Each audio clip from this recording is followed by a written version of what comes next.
to secure gold in the men's ice hockey. The Breakers have defeated the Adelaide 36ers 111-107 to claim ANBL Basketball's inaugural Ignite Cup final on the Gold Coast. Despite missing the overall season playoffs, the team receives $354,000 for the feat.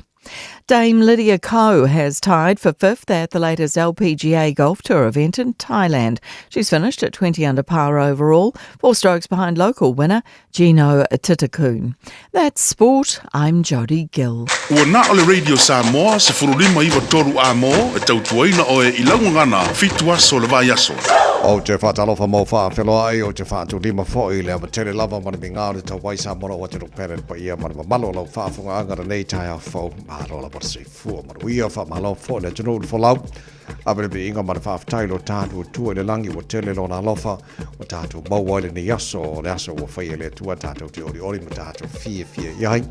para pa tia reanga le lei o le tātu ma tai siri le langi o le fō mbori mano tu si fō mana mātu ma loisi o tātu fusir whai e manua le o mana la matanga nei vasa fo man fa mai bona mo mai fa unga ole na fo i yaso la mai na tatu ma tai langi tau tai tatu fo longa ole nei fo yaso tatu fo longa la no na lo fo tatu ye nei fo yaso fo luas fo matoria so fe pari on tatu fo longa le lua fe luas fo lu male ono so mai na fa fo ole por kala me mano le tai au ale mai sa mos fo lima e ba to la mo le fe na mana tatu ba lua social media engineer data Facebook mari YouTube or sa mo sera ta sa te mo fe ngopesta Angelo sio mo to ora nei te fai meni te tuina o se pai le tula se fulu e le tau nei ma non se fo ma non so nei tai fo normal pa malo le langi ma mai la sunga la o tavai fa ta ia langa le tuale nei fo ia so fo ia fa salo fa tia sa mo le tunu pele nei fo tai pa se mo nei o le masina io e manga ia le kere va vesi masinga fo ia tu mele le pu ia come ki pu o fa sfulu lua le mo jale jale ono na mai mo na fa fonga le tai au mala matanga de va yaso mala ne se fo ole lu tau mala so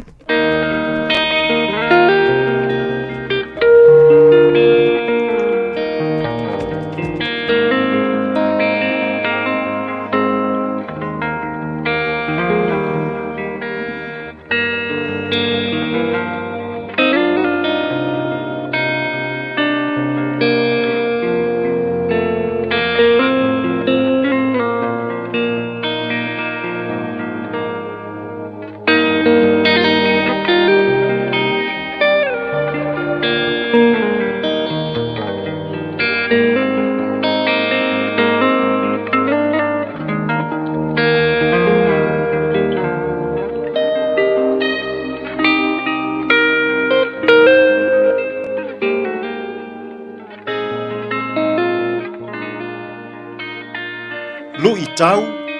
mō le aso. Whao ngā se le pule a he rota. King Herod's abuse of power. Mā taio,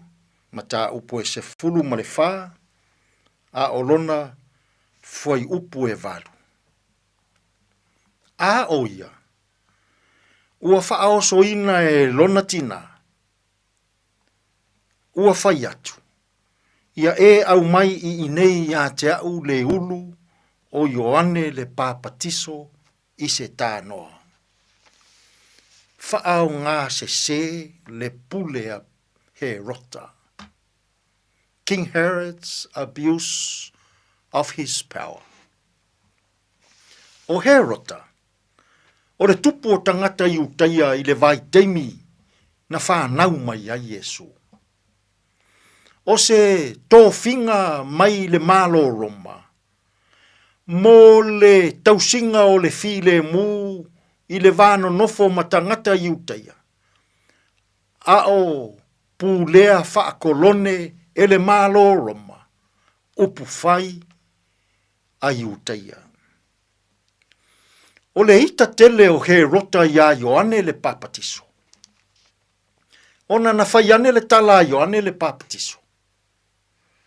E le sao, e le tala whengai. Lona toi avea o le toa lua o lona uso, le whawhine o Herodia, e whai mānāwa. o le mea lea na whao ngā se ai e he rota lana pule. Ma sai tia ai o ane le papatiso. Ma tuuina atu i le fale pui pui. Ua fai le fia ma le ainga tele o le aso whanau o he rota.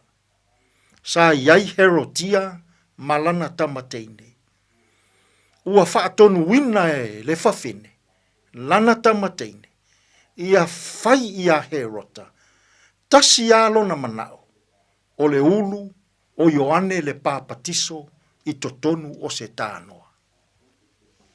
Ua fai ane le manao o le teine. Ma ua whaao ngā se ina ai e he rota lana pule. Ina ia wha malie ai ona manao leanga. Ma ua fasi o tia Ioane le papatiso. Ma avane lo na ulu i le tānoa e tusa ma le manao o le teine. Samoai, toa tele tā i tai o whai ngā mā lo le lalolangi.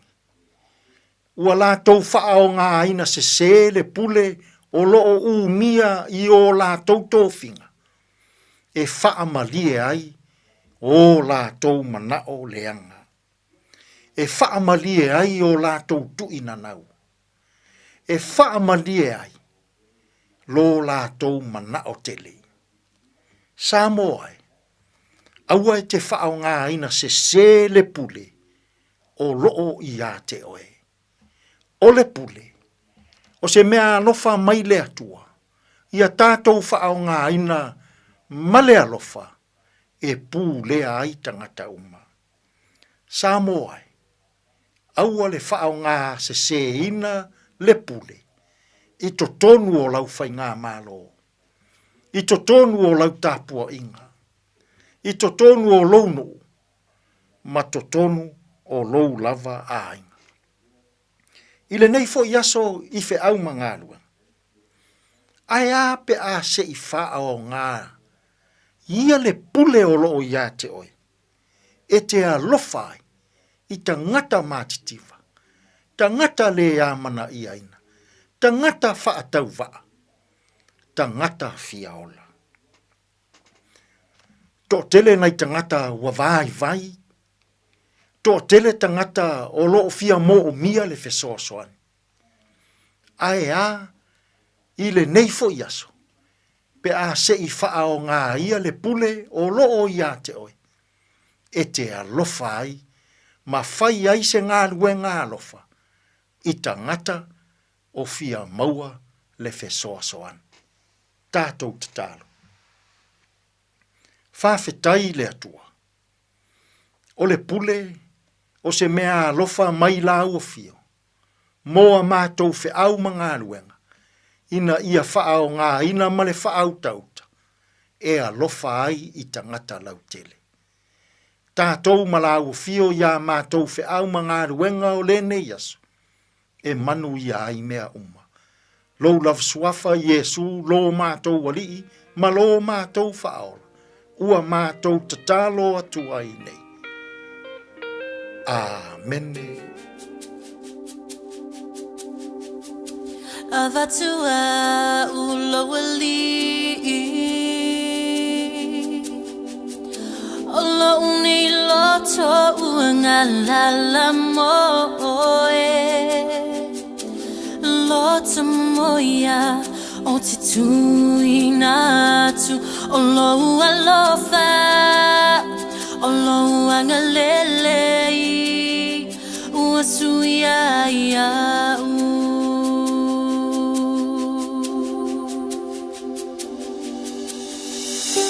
Avatua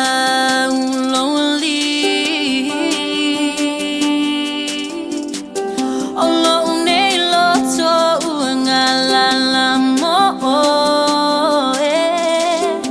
Loto moya o titu inatu Olo alofa Olo angalele Uasuya ya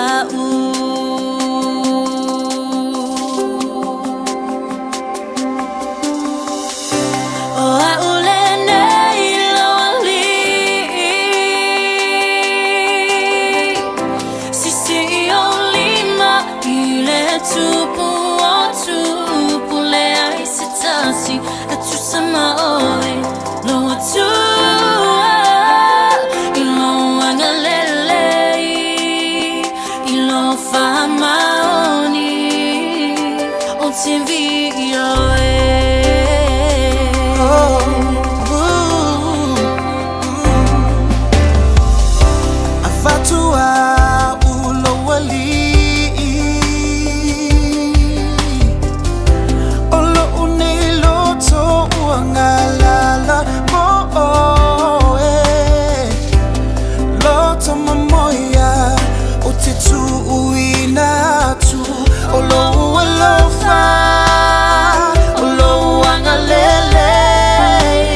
Any grace malapese batu o ino was a flu malima le wate anele to la no the porkala me maro ta radio samos for lima he but todu mo without your follow along altanica cars male arrow memorials na you know jona fanga solo le tara musika sigi faithful yo le taia Fafifio Famals for that no no should do to Mangarbenga and Mataka and Vessel Tato. Yai took what a fit to the town, Nayo Tato, Porclame, Areto, Oriola Mataka and Yaso, to Penabadiso Pastor Lafa, the couple Tato, Madual time for the Ganga number for Yaso. For today in history, that of a body Topo, as it was for total February, the tail to Sagabai on it, I not fit to Ele town, a mode for Pomotan phoning and Protania Patan fit to Porclame, Matalitato die out, or more Tato, but one. Talo fea tawale umale nei fo I tae au lungo le awala o mai tawatu ia ole nai feo lolo le traffic o lo o iai ele o iai fo I se whaala vlave tau tawale nei taimi o le tae au le na futoa tau a mata ia tawale tau sisia pea lau saonga le mui lunga o le awala tele sfulu ono minu te wote aile tulai ono When you shake up, I'll bring you some more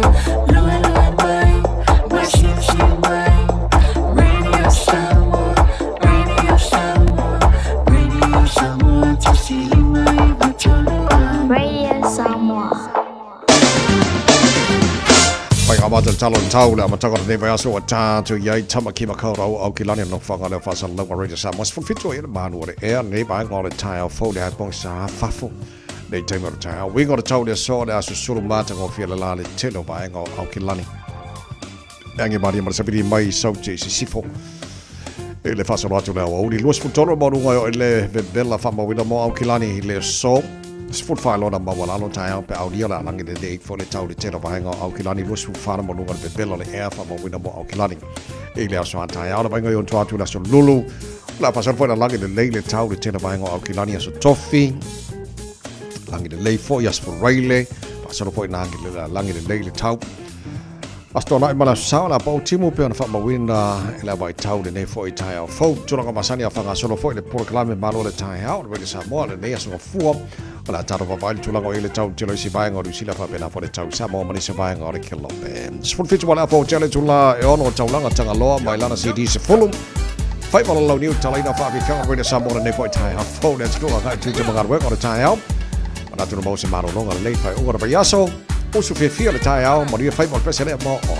Don't song my manue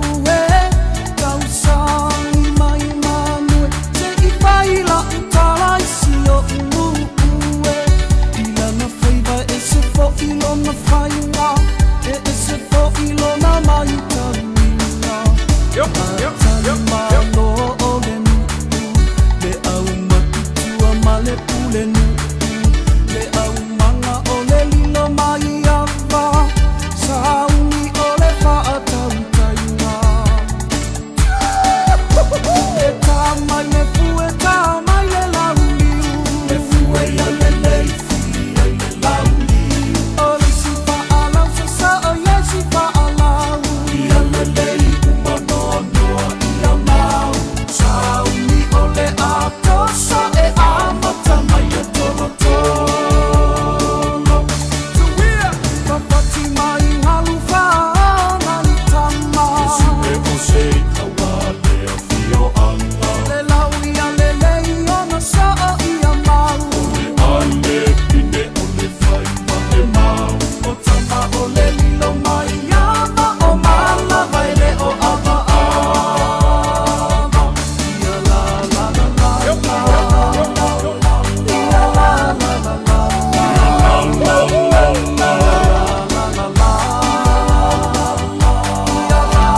tosi lua tolu fa.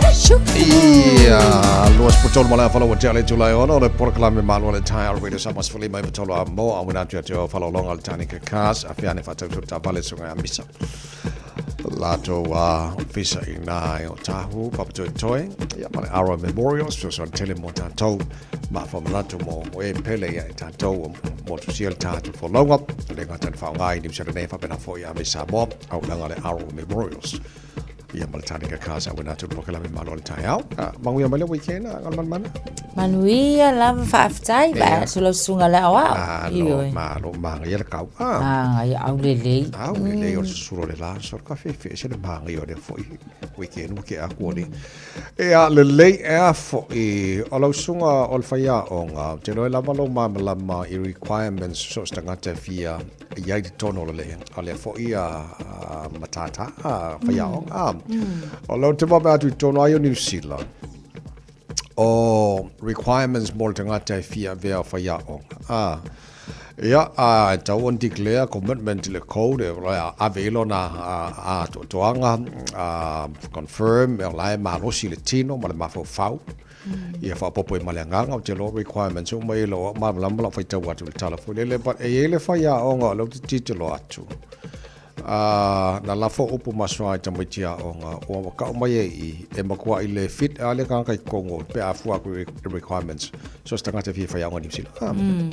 ya e sa lo sa no anga sunga la ona le time le nei o le ana o le fa le tonu pol fa la vlavile na tula I mai le tau sanga lua fe a lua sul tolu ai ona o le fa to ato e au mai fa mau ngai na wa mai ale tribunal I le va yaso I le weekend o le la o au mai e foi ia fa mtalanga mo le sila fia le lautele ai o tutu unga mo le tangata e fia nga lue fa ya onga e tau ona mauti noa le malosi ato otoa ma olae e mauti noa lo na ma fau o lo o fit mo le ngaluenga code of conduct o le isi le na o vaenga e sili ona fa mama faina I tonu o ngaluenga fa ya onga code of responsibilities ia ma standards for maila I le vaenga le teaching council o le tulanga le fale tonu le lo ia yes o le faya onga sa onga I fafo e le o se faya onga tatou na apalai mai la e fia faya onga I New Zealand so o le langa kalia le le application ia ma fanga solo fo I tulanga lo na visa na o mai nei New Zealand 5 aso ai le I amatalanga kon kalake o longa winga o manga sangilang kon kalate pa sa fa le visa o le mela o tupu o le lavanga ia ta ua na ta ua lava mafa ai loa mai I le pule a onga lea o le a onga o le angalue ai o ia e iaisi whaafita au li atono le ngase le ta o le pai bola o te saltonu o ia nisi le atono o sila fia pat o le ngase e ile kaimi fo ile le oso ar kamanga mako ai off lava ia ai a o fo ina le lei e matua so longa le lei lava e iai fo la trickers fo ia e alai ona tupu le whaale tonu pat o le a lava lana ia whaailoa na whaailoa le pule a onga 5 aso o mai lo le New Zealand sko inga lea o te le mai lo po le alo na matua po ia po se ali po se mai tai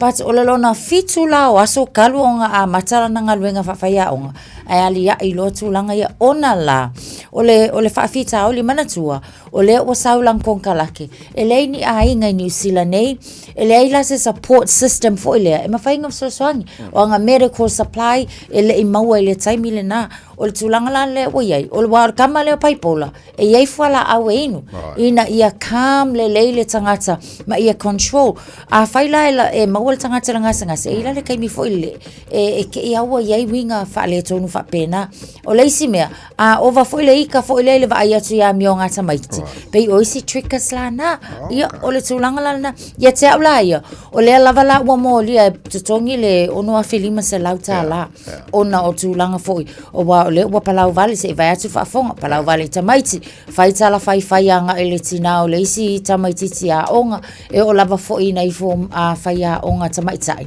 pei o tulanga pat o a unga nga o ngase nei ia ke avla ia o te whaiti o ina fo ile pule a onga ona o lea lava na disclose a o le ngana peritani o lea lava nga wha ailoa ele kangaka lea o ia e iailonga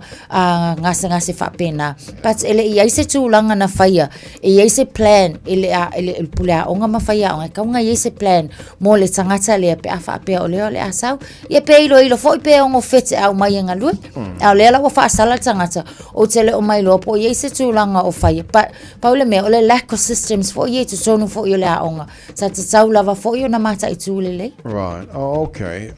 Pela wa lau titula tu nisi pa ngor li poti sa yele professional practicing certificate ngabe yai.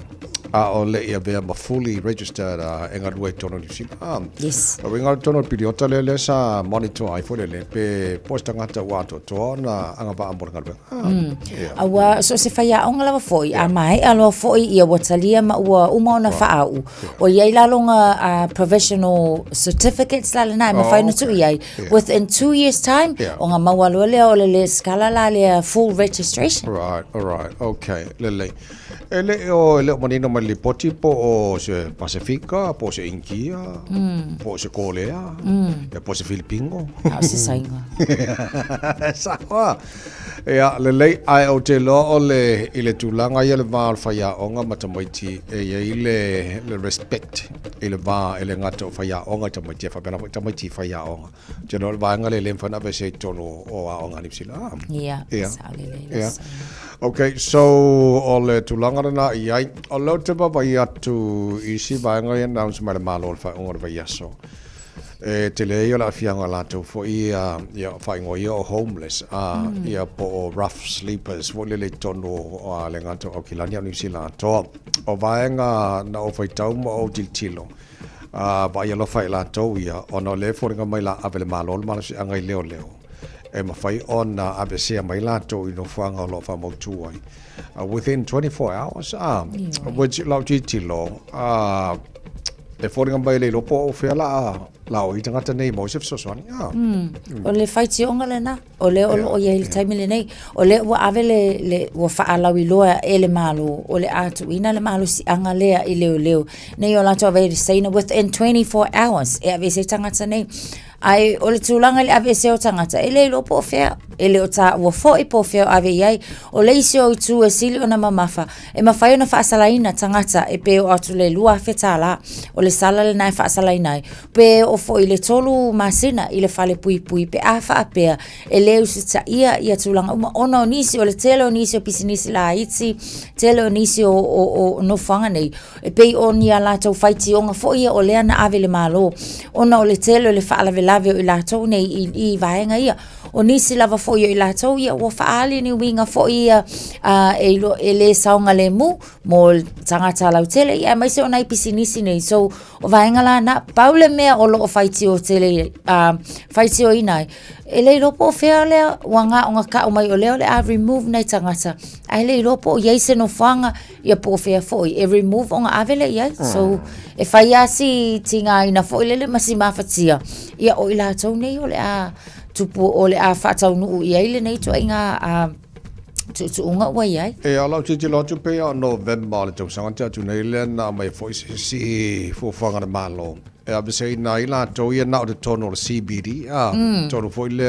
o le taulanga ia po tai I le siti au kilani pa le fōringa mai o leo le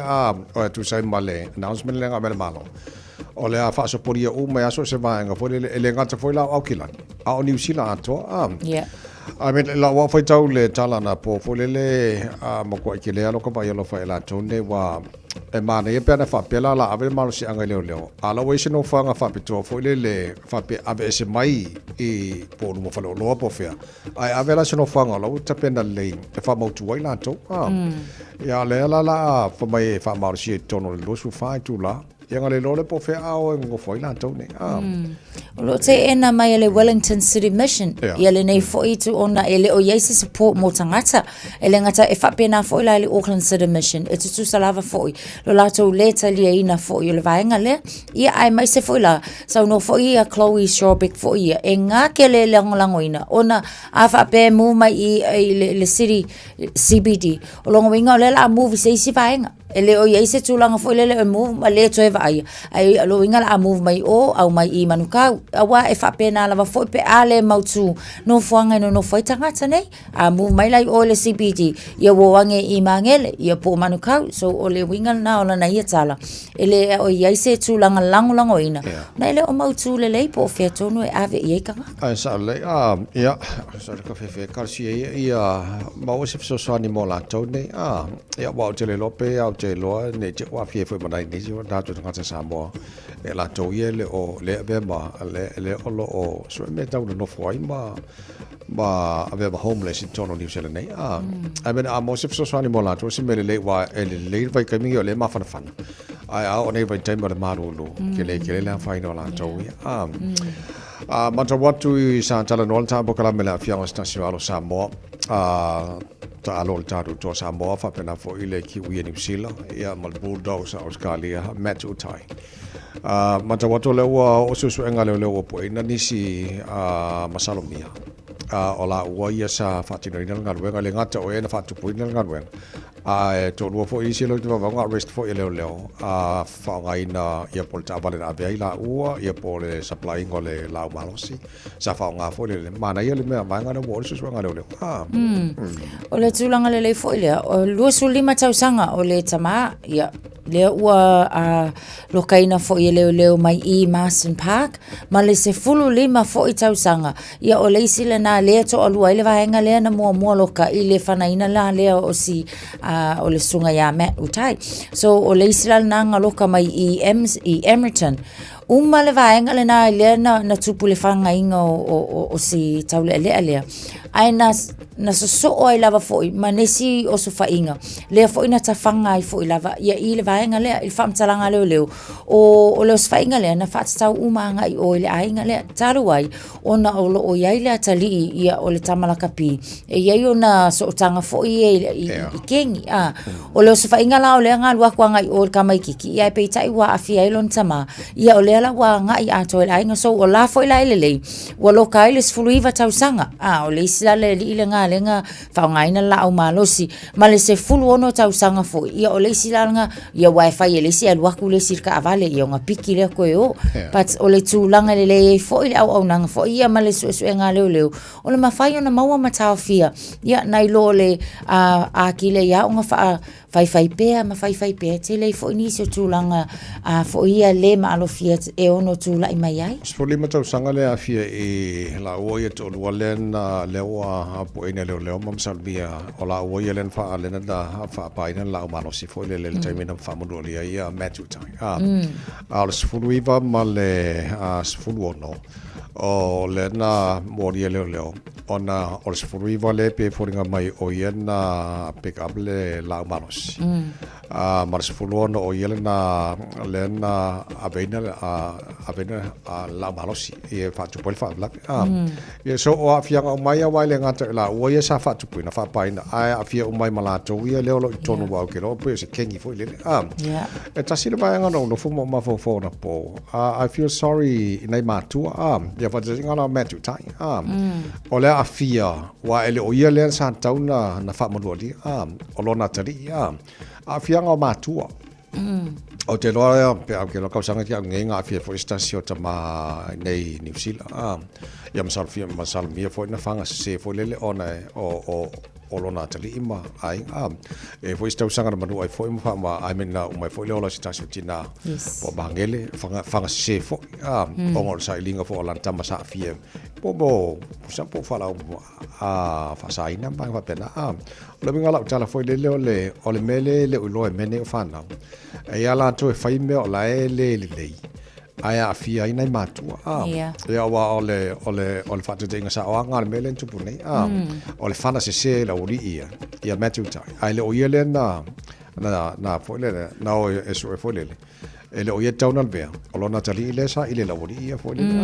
fa ko fo le afia ngore matua ile tulango ia nei fana ia sa ba nga le fo ile fa fangu mo tatou se Alofa e se e vai ia na ia tātou whanau. Ia po o le lei mātou tōle meo lo i po o le loku mau i me whai au te lopo le kalesia. Ia pe se me la ka ainge ki ua la vea ke mse si ai le o mātua le awhia i mai ngā. Pa koe fo ia. Sao lili. Alo lei, tō luas fulo mino tō lo tō talo le tūlai fito le whawhonga le pokalawe Manuel Tāra Rita Samuas Falima. Iwa tōlu a mōwha o tāro whawhianga le tai ao. Kia ora, good morning. Atu marine. Ole palolo e manai ai le tau mawha e whātasiona sau e whārua i le tau sanga e saili gata e pei ole auro i le panona a olona tofo e le uma ai lo fia tau mawha a oio le palolo e malie ai le loto a e tau mawhai e te ai lo vai vai Samoa e tau tua na lau matai ai faso a ole ia e peiona tamasani ai sauni le toaina whapea malelo matua o le whanau male aiga atoa tapena mea uma o le alu o le whaiva ia tau tuana whai male matalia au oio le palolo e malie ai le loto a e tau mawhai e te ai lo vai vai Samoa e tau tua na lau matai ai faso a ole ia e peiona tamasani ai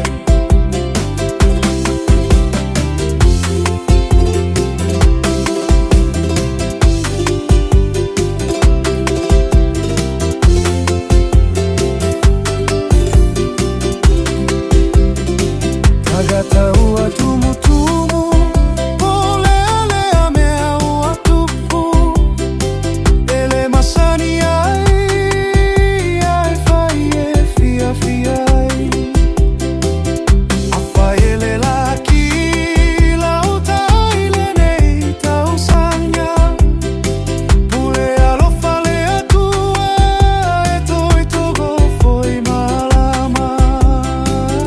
Au oio le palolo e malie ai le loto a e te uma fai e te ai lo vai vai Samoa e tau tua na lau matai ai faso a ole ia e peiona tamasani ai Au oio le palolo e malie ai le loto a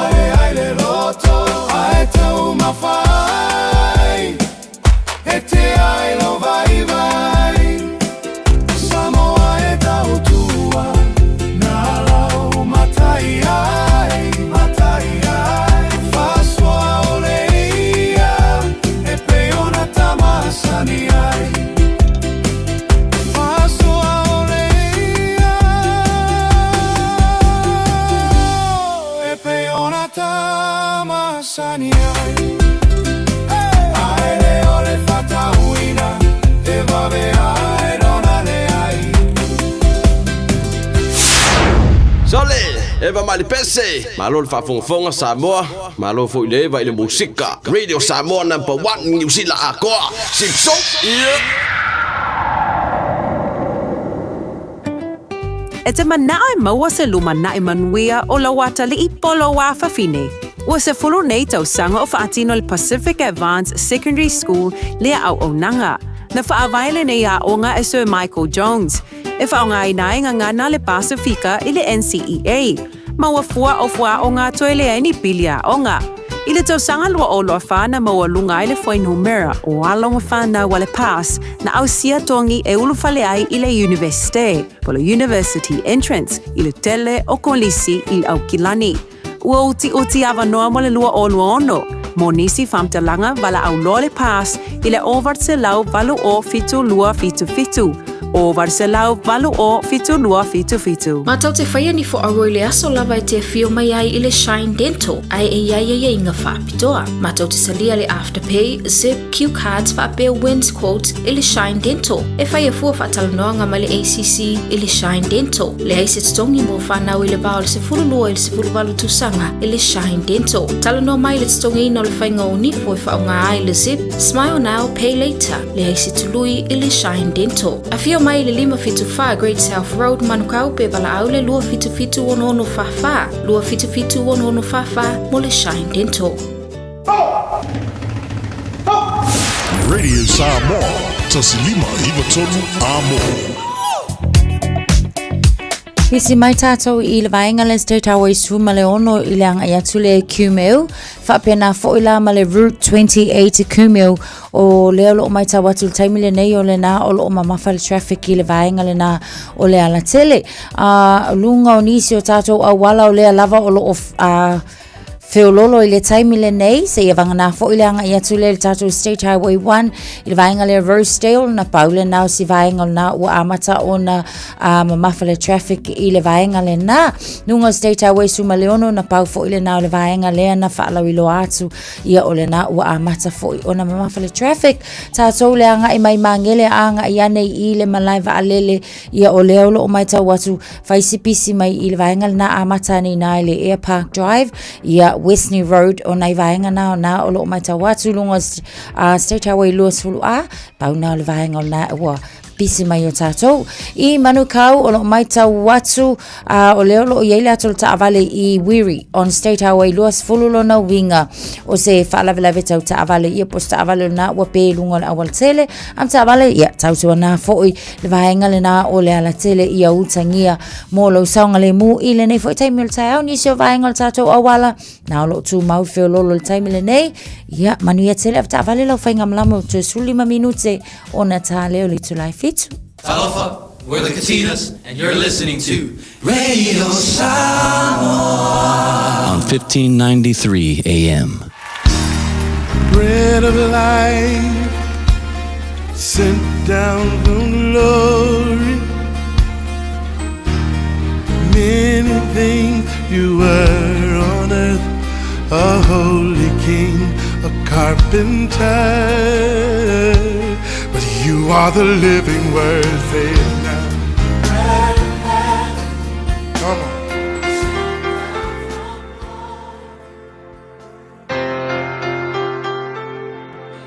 Talofa le tātou tunu I le amatanga foi o le nei aso mai tātou por kalambe le nei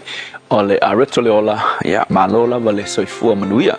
o le momor konditos fululua al fai upes fuluvalu ia se foi tau fa penei a o le nei ua tuina le tua I tu tino e taitasi malana tu I le tino pei ona finangalo iai o ia a le upu I le nei aso fa pea va ai saumea e fai ua fatu seina le tuspa ia le ekalesia o le tino maona I tu tino ese e ngā lulue uma ia nei tu tino ia mole manuia o le tino lona winga e tofu lava ia le tu tino malana matafa yo I fai ia le fatu seina o le vae o le lima o le mata o le talinga ua fatu seina ia le tino keriso e iai ona I tu tino ia e tofu a le tangata ia male malona o ngā ia ele ai lava se tu tino po se mempa o le kalesia ele ai sona o ngā lona winga te tau ona e fea o ngā e o ngā lesi ai fausi ai ia le wha moe tasi mo le manuia o le tino keriso a le sona tau o fwila ua o mai e wha pena fo I mene o ainga e fausia e tangata tai to tasi mo me o members o tangata tai to tasi o ainga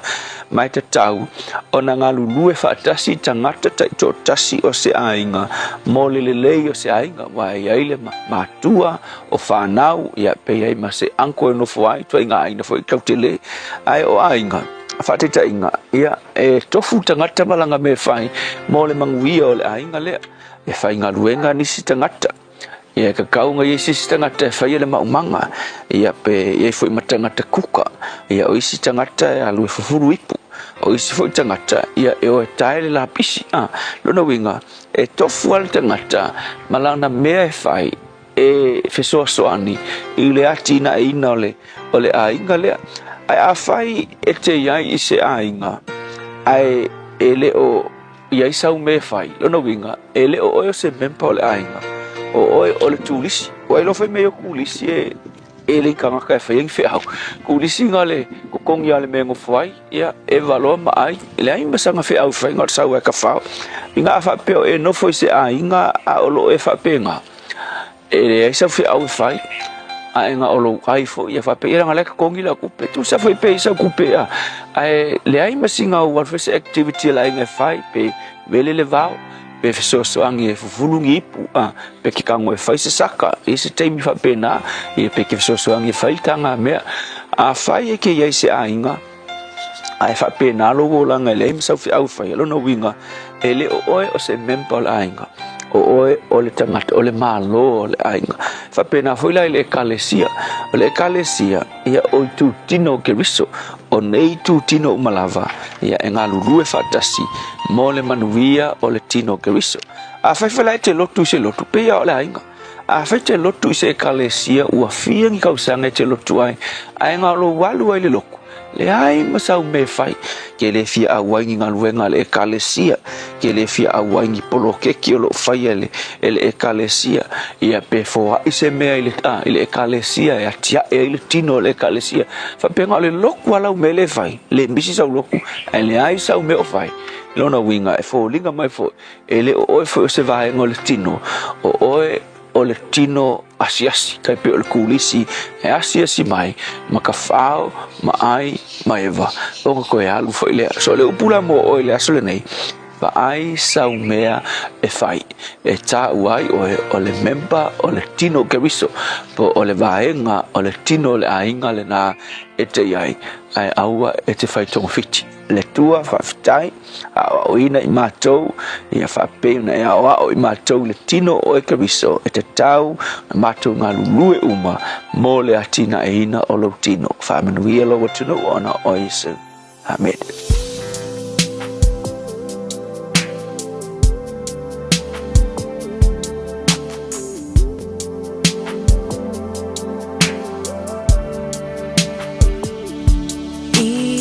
Tasi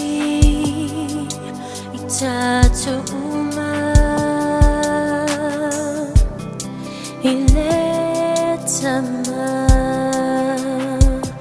olona lofa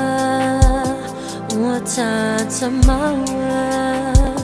le ile la lolangi tatu utasi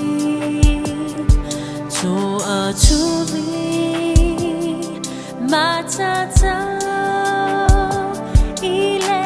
anganga feso soani na te faya itatuma ina iatasi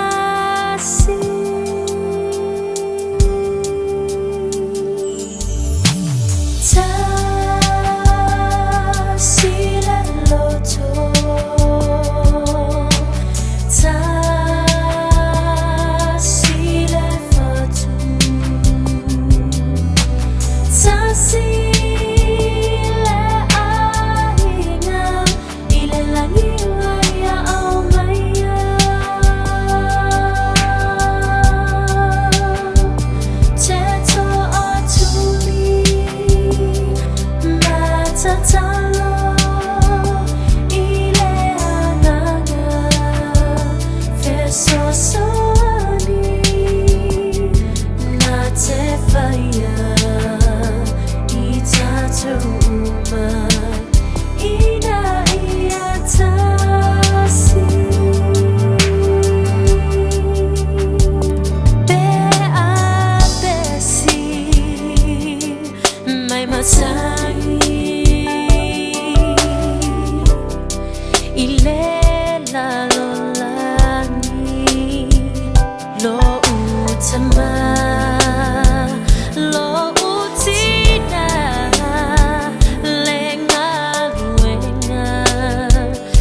Eddie Grace mo pese tasi le loto fa mai ai le tanto. Por clame a reto le ola le amatanga ni va yaso no to fa minuto lo to tano le July. Fitto le so luas football tono February on bera to por de yaso to sang bye. Le sole tau sanga ta siva fast fulu ia na ulua I whaalau I loa ina ai pe mata I le lalulangi I le ata fo I lea le Walt Disney le ata o Pinocchio. Le ta siva ono tolu ia o le ulua I taimi le nei na whaafonga ai le lalulangi ia I le susunga le na ia Luciano Pavarotti ia I lana show mua I le vaenga lea I Vienna sa whaataunu ina ai le stage opera. Lua afe ia o le tausanga le nana malo ai foi. Tas foi tamai tai pese lawi loa Christina Aguilera manu malo ai lana pese o le smooth I le fase fululua ai lana o Grammy Awards. Nisi na vainga mena tupule nei tausanga. Ua mawai. Se vainga le nei le taulanga e meo mio a solo o tangata Valeanga fo I le tupulanga Vamo sole sinau a fatalama nei ole ata Sina pauga ti whanga Awheane lo I le starlight Oi le ata womana o waluai Na ala atu le samalalo Ne le whetau I langa malo Mana o sile tivoli Sanai tamai ti Le fusili pio tau sana Tali ulema na umala ua ola ela tele fiola O nisi vo I o mafutanga Na masani mai I le tifanga Ta whetau I le ata o le lua Mai a le na fopito I tua oia weta fefe O Romeo and Juliet E toia I na masio na taliki Na va atau iai o lana I sikulimi Va atali atu I le maketi Mea o le ata wha asai Ta mai tina to le se fulurua Nau tangata matutua Te vai atu ia I le solo Tau tu leipe o ni ti a polo O ia luti a kono O le manatu le o se whai ti onga A wai ma wai fo I o a onga Ai na o si na whau tuanga Leanga I luma o le o langa whai si na manga E mole le tama o le ata John Wayne ua sau fia ai Lea inga ua toe mai ua wale ko pai Ta ati whanga Whai si na manga Ta ati whanga Matua I le whatoanga John Wayne ua sau fia ai Lea inga ua toe mai ua wale ko pai Ta lopa lava o le si'u fofonga le nei o Samoa, le Radio Samoa. Le Aro Memorials le awaunanga ua ovantu ma le tolu se folu tausanga o tautua mo o e malo wainga o maafa amaratu e ngau sia I le maamora e pito siliona le lei. E mawhaiona lafo le maafa amaratu I Samoa e tolu la e mawhaiona e asiasi I e whai e lau filifilinga ma ngele manukau maniulen pe te tanga iane le aromemorials.co.nz Mori si whamtalanga wala au le lua fitu ono fitu valu fitu fitu lua fitu ono fitu valu fitu fitu Le Aro Memorials ma whamaratu I se tautongo fie e ngā osi ma le whaamaoni mo e pele I a te oe. Awana ye misia le whapitoa a le Moda Furniture. Mau le iPhone 17 Pro Max, lua whātala I le Vayaso, Samsung S25, ma le speaker I le nau le lua tolu tāla I le Vayaso. Mau le whapitoa muenga whaapea se tino foa. A whaia te whaailoa I le Moda Furniture, o le Radio Samoa na mawai nei whaasalonga, o le ama wasau mea lofa. Le Moda Furniture, to atu si tolu lua Sales Yard Road o tau, te tala le iwal tai awa ngai le afo le lima, I le asunga fua ngai le asfaraile. Asu tona ima le asu sa, se fulua ngai le afo le fa. Talofa lava, mai le tanika kas. A fio mai e filifili sau piki apu, daporke, okomeki, pe suikia, to e le da ono foa. E lua se fulu lea e mawa I le teminei, mai le lua se fulu afe tala, iwa se lau iwa se fulu mali, mai le tausanga lua afe se fulu mali iwa, e o I le lua o lua tolu. Bahala au mai misa I le lua fitu o, pe fio mai I le tanika kas, I le fitu tasi fitu, Great South Road I Papa Toitoi. Wala au misa I le lua fitu o, fa o. Hey,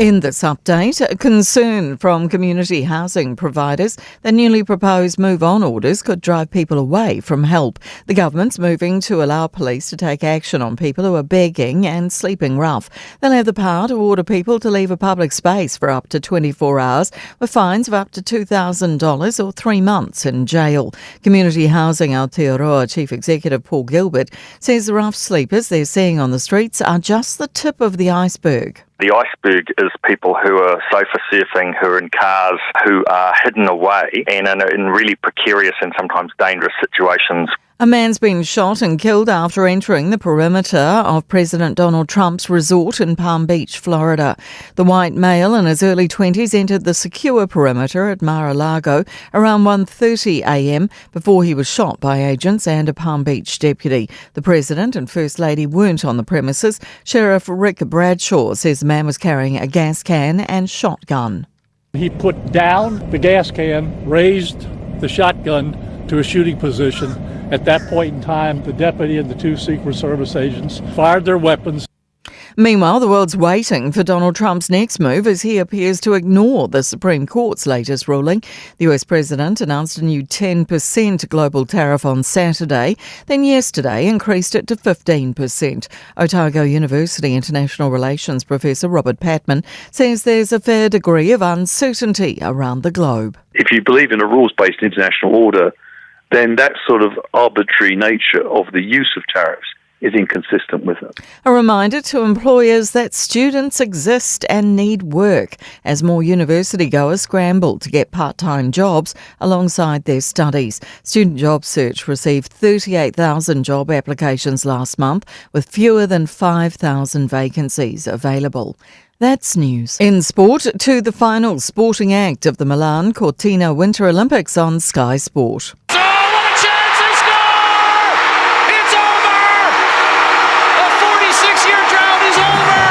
The United States have beaten rivals Canada 2-1 in overtime to take the gold medal match in men's ice hockey. That marks their first triumph at the Games since 1980, which included what was dubbed the Miracle on Ice over the Soviet Union in the final round. New Zealand finished 22nd on the medal table with 2 silver and a bronze. Norway was top. The Breakers have defeated the 36ers 111-107 to claim ANBL Basketball's inaugural Ignite Cup final on the Gold Coast, despite missing the overall season playoffs. That's sport. I'm Jody Gill. Ua na ole Radio Samoa se furulima iwa toru a mo e tautuaina o e ilaungangana fitu aso le vai aso.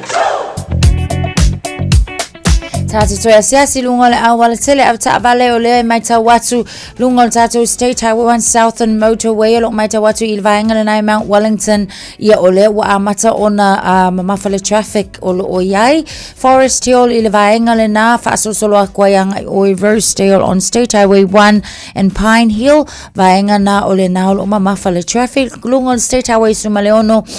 lo mai tawatu i lvaenga le Western Springs na paule na o le vaenga o lea o lo o lanu mu mai i le nei fo taimi Ellerslie on State Highway 1 fa pena fo Penrose nei vaenga na o lea o lo o mama faile traffic i lunga tātou State Highway 1 le va taknini in Papakura o lea ua mai tawatu o lea ua faisi mu o lona winga i o le na ua pisi tātou le nei fo taimi o le taiao a ve taavale tautua na lo saunga le mu nei taimi le taiao ua 5 minute te ai le tulai fitu.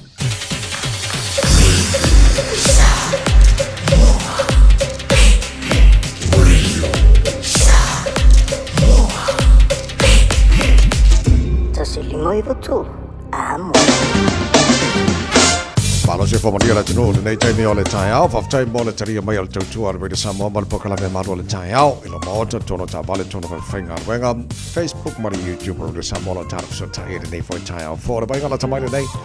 e le tala o le tama o ba tu Samoa luas fu mal taso en ma fa fana nei bainga le taiao le mane mai le langi le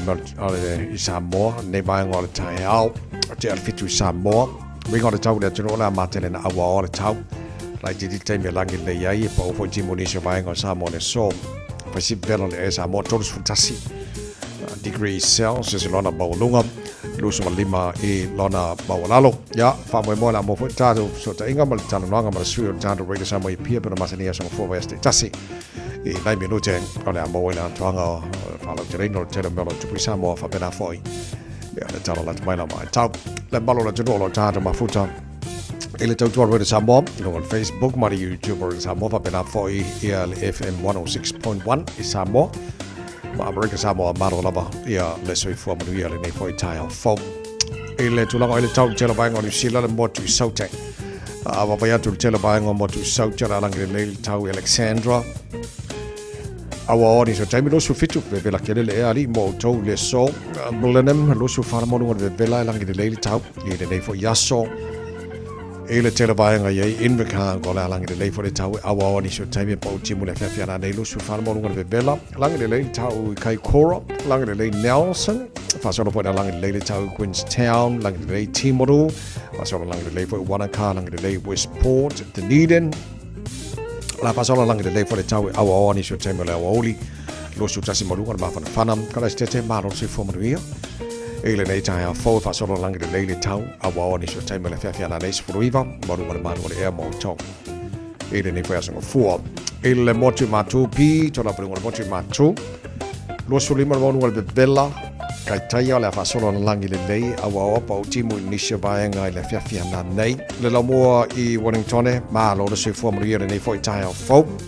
Wa ya tona fa solo in langi le for the town mo to le ya so fo mo na mtanga ba so ta to yai ma le for ma fana dos fulu e lona ma lunga chalo ni se ba ngai wanga no ila langi le tau le so langi le tau ranga ma so for langi le tau pong a ro to ru langi le tau le so Palmerston North langi le tau langi le New Plymouth fa so for langi le in Napier Masterton lang de lele tau, Levin lang de lele tau, Hastings lang de lele, Gisborne lang de lele, oka. Kwa lang de lele for kilo vai ngau sila ye kirkiri do ma lo le sui fo mo le nei tai au fo. Lang de lele tau mo tau le so dos for lima, mo no le vela fa mo wina mo kirkiri do e le nei fo e aso fo. Tama ki makoro kilani no fonga fa salonga radio sa mos for fito e per malu le ea. A matan tau malamala mai fa for nei vai ngore tai au o le baya so muli nei o le tau o le sama a fa tu ngai na mo ni sila la tau ya ka chi sa maki sama fo we ngot tau le so o la fa solo ina langi le le tau lo sfu tolu mo ngore bebela au dia tai au la fa solo fo langi le tau lo su fa mo ngore bebela fa mo wina mo au kilani ele aso tai au vai ga yo tuato la fa solo awa langi le so lulu Paso foi na awalang de leila stoffi aspirale, awalang de lei for the tau, asto nai le asmuli na February. Fasono na awa pa utimu, asmo mo mati pa utimu ile asampe audiero tu se for na mato manos.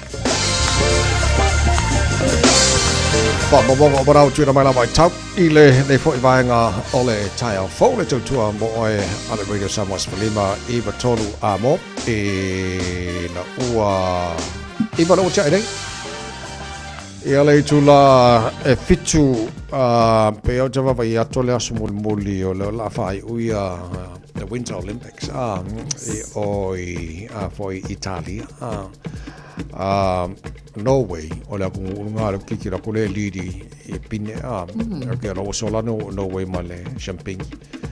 ia o talonga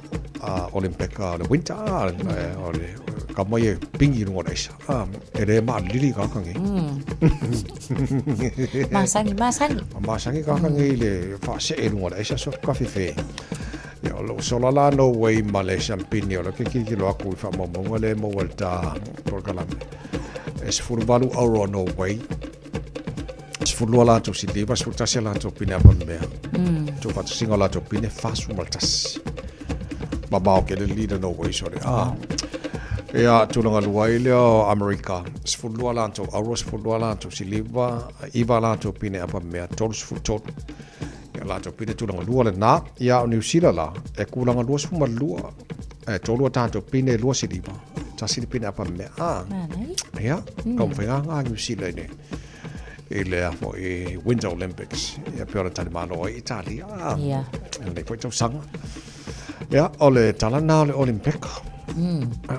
Sa fa ngila ka pipe ya le fa mo ba fai au kele i makamaka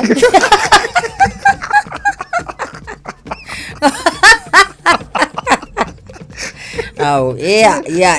lea. Ngomaka mau falongolong foi ia wala ngalai pisi le wala le taimi le na ia maka la falongolong io e kapua i mai kongo ka vale ia wasila mai le awal mo ana mo la e ia kulo of kulo of li ngia so aso fanua noa ia fanua no mo tato ia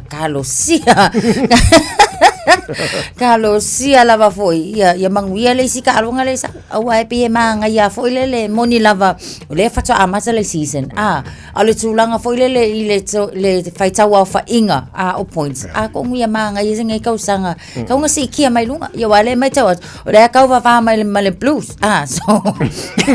ole ngole si ai fiku le si ele ole manga ia le ole ai tawa una si mai lunga ni tau sanga mana ia nei talonga foi il fa inga tau sanga o i fa inga vaias asa so le talonga bombola le Hurricanes ma le blues yeah so the prefer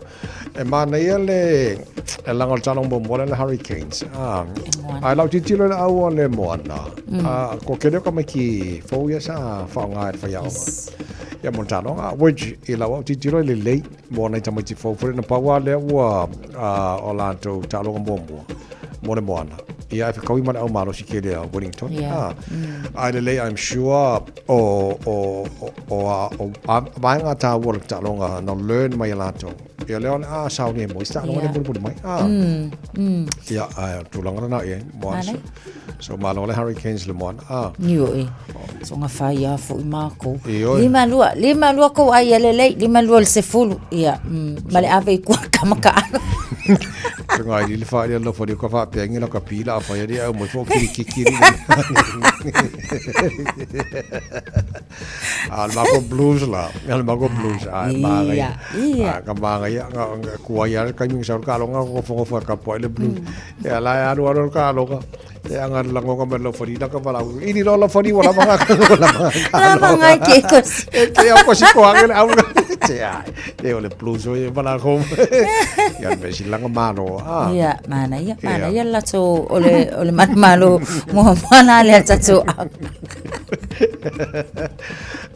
o te lo le ta longa o bala ba tinti lo ile super rugby to sanga nei ma ke la mai Oscar ia so yes qua le Oscar le Oscar le o mai o ki kilo aku ile I points in all my around se lo le o mai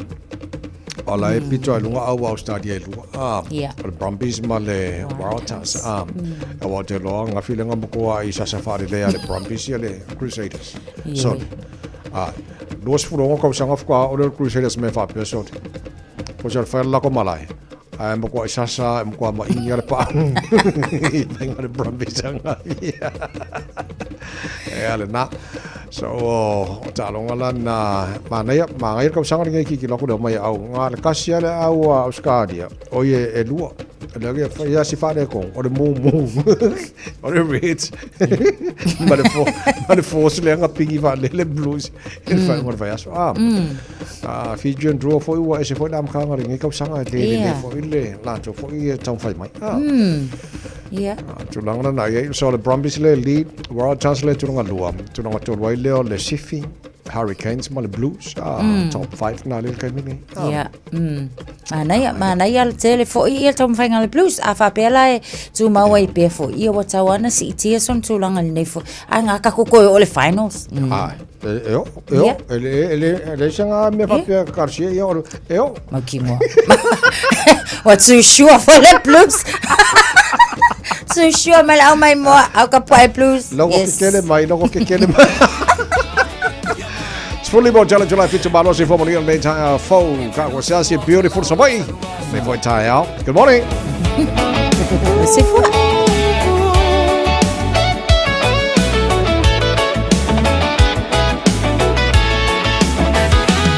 ole motu e tu tasi hey o se arasi beautiful somebody beautiful somebody my beautiful somebody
Falava, I'm Annie Pulitiwatua, and you're with Radio Samoa 1593 AM. Just think a minute. It could change everything.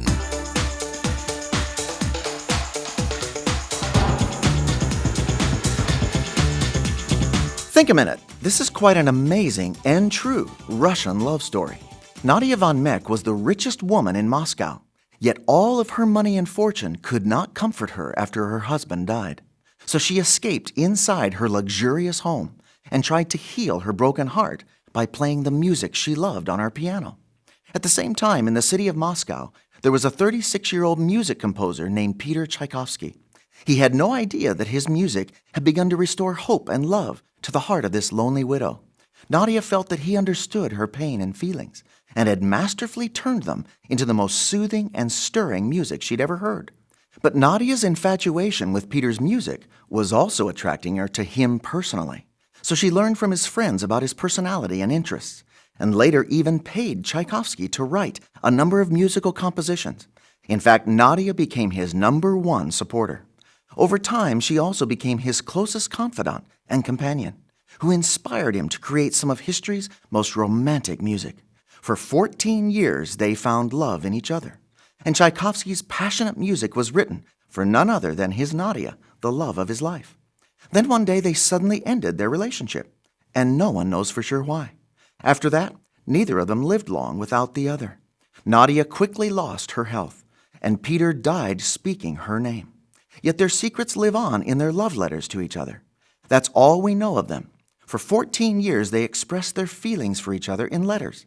In fact, the famous relationship of Peter Tchaikovsky and Nadia von Meck that produced some of the world's most romantic music was from two lovers who never once met each other face to face. But the fact is, real love must be lived up close and personal, not just in romantic love songs and letters. That's why God became a real person, to show his love for us, up close and personal, so we could know what he's really like and love him for who he really is. So won't you open your heart to Jesus and ask him to become the Lord and love of your life? It's then that his real love and power can begin changing everything in your life for the better. Just think a minute. If you'd like a free CD of our top 40 programs, write to us on the internet at www.thinkaminute.com and catch us tomorrow at this same time when we stop and think a minute. Radio Samoa, tasilima ibatolu, amo. Radio Samoa, tasilima ibatolu, amo. Luas fulma tolu le wacha dele to live fitu ngon man le fo fa just mai le fionga le alo li ya o le suel tanzo radio Samoa pia taru tel no foi la mtanga ni peso.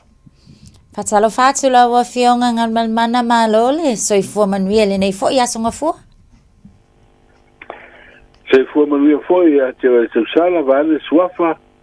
Ya, male songa fo ile o so saria te vai malole usu. Good morning, sir. Malole soifua manuele nei fo entire fo. I'm talking to neighbor yaso ya o to ma di mai le tai ao ma le tulango e tau le tunu le nei songa fo. Te fasili mai loa e wa le banga pa una i lai timu. Le ala e pa o mai a pa fare le timu le vai a vai Maria. Kama bo e vai Maria la makanga pa u mai. Ya le do pe ko ki ngai ko malu sil pa u mai ana po no pa u na timu ele o mapo timu le pa matau. O no le ho va ya tu i taro le tau. Ya ele o turanga le mai tau le masina le la mai ave kwat. Okay. Le le o te lo la mauna tuanga le tau Samoa le mai alta po kala le ne tai o ta mata lo fionga le tai o o le foringa mai limas frutu malo le o saini ya malinga fo le ya ai tasile tu malo lo te va tu le o ise lo mo fa mnia ngam salpo pro ke kia le malo o le mafu anga lo o tau fa fo. Ya le wa fo ina ba tu le tala mo la va ya so le amtanga fa va lu tu malo ia na sai di mo to ele o tu malo e tolu a to ye di masutasio o o fono fa vai ia le fa inga na i tu malo fa palota a le la o mai le o nga tono vai aso o fa do e pali bia o lima spulu i tu malo ia no winga o si umu mano a matasi le sa tauna lima spulu ai le so le sai ni mari wa pe la ia to e le la wa fa mo tu mo sai ni mai tu malo na lua to ele na le tu malo fa sale anga lua le ai e fai uma hora kapelen ta ona o le te urungo fo i finangalo o ni foi pula le tu malo e le filfilin ore te kono ta tu te le taria ya le la foi le fai uma le ata ti fa sale anga lua o le ale fa matu ina e tu per tasi te si mal valo miliona ne o to e amata inga ruenga fo o le atina o no mai tu malo e le nei pa inga forward parliament Pawal tu langa pe al tata no foi ma watu se manatu ho le tabai mai fa ko ngale tulu o le o la i tanga tala la ngolango i fu kwanga i proketi a michel fifinga o te kono ya le o tasil fa uma le la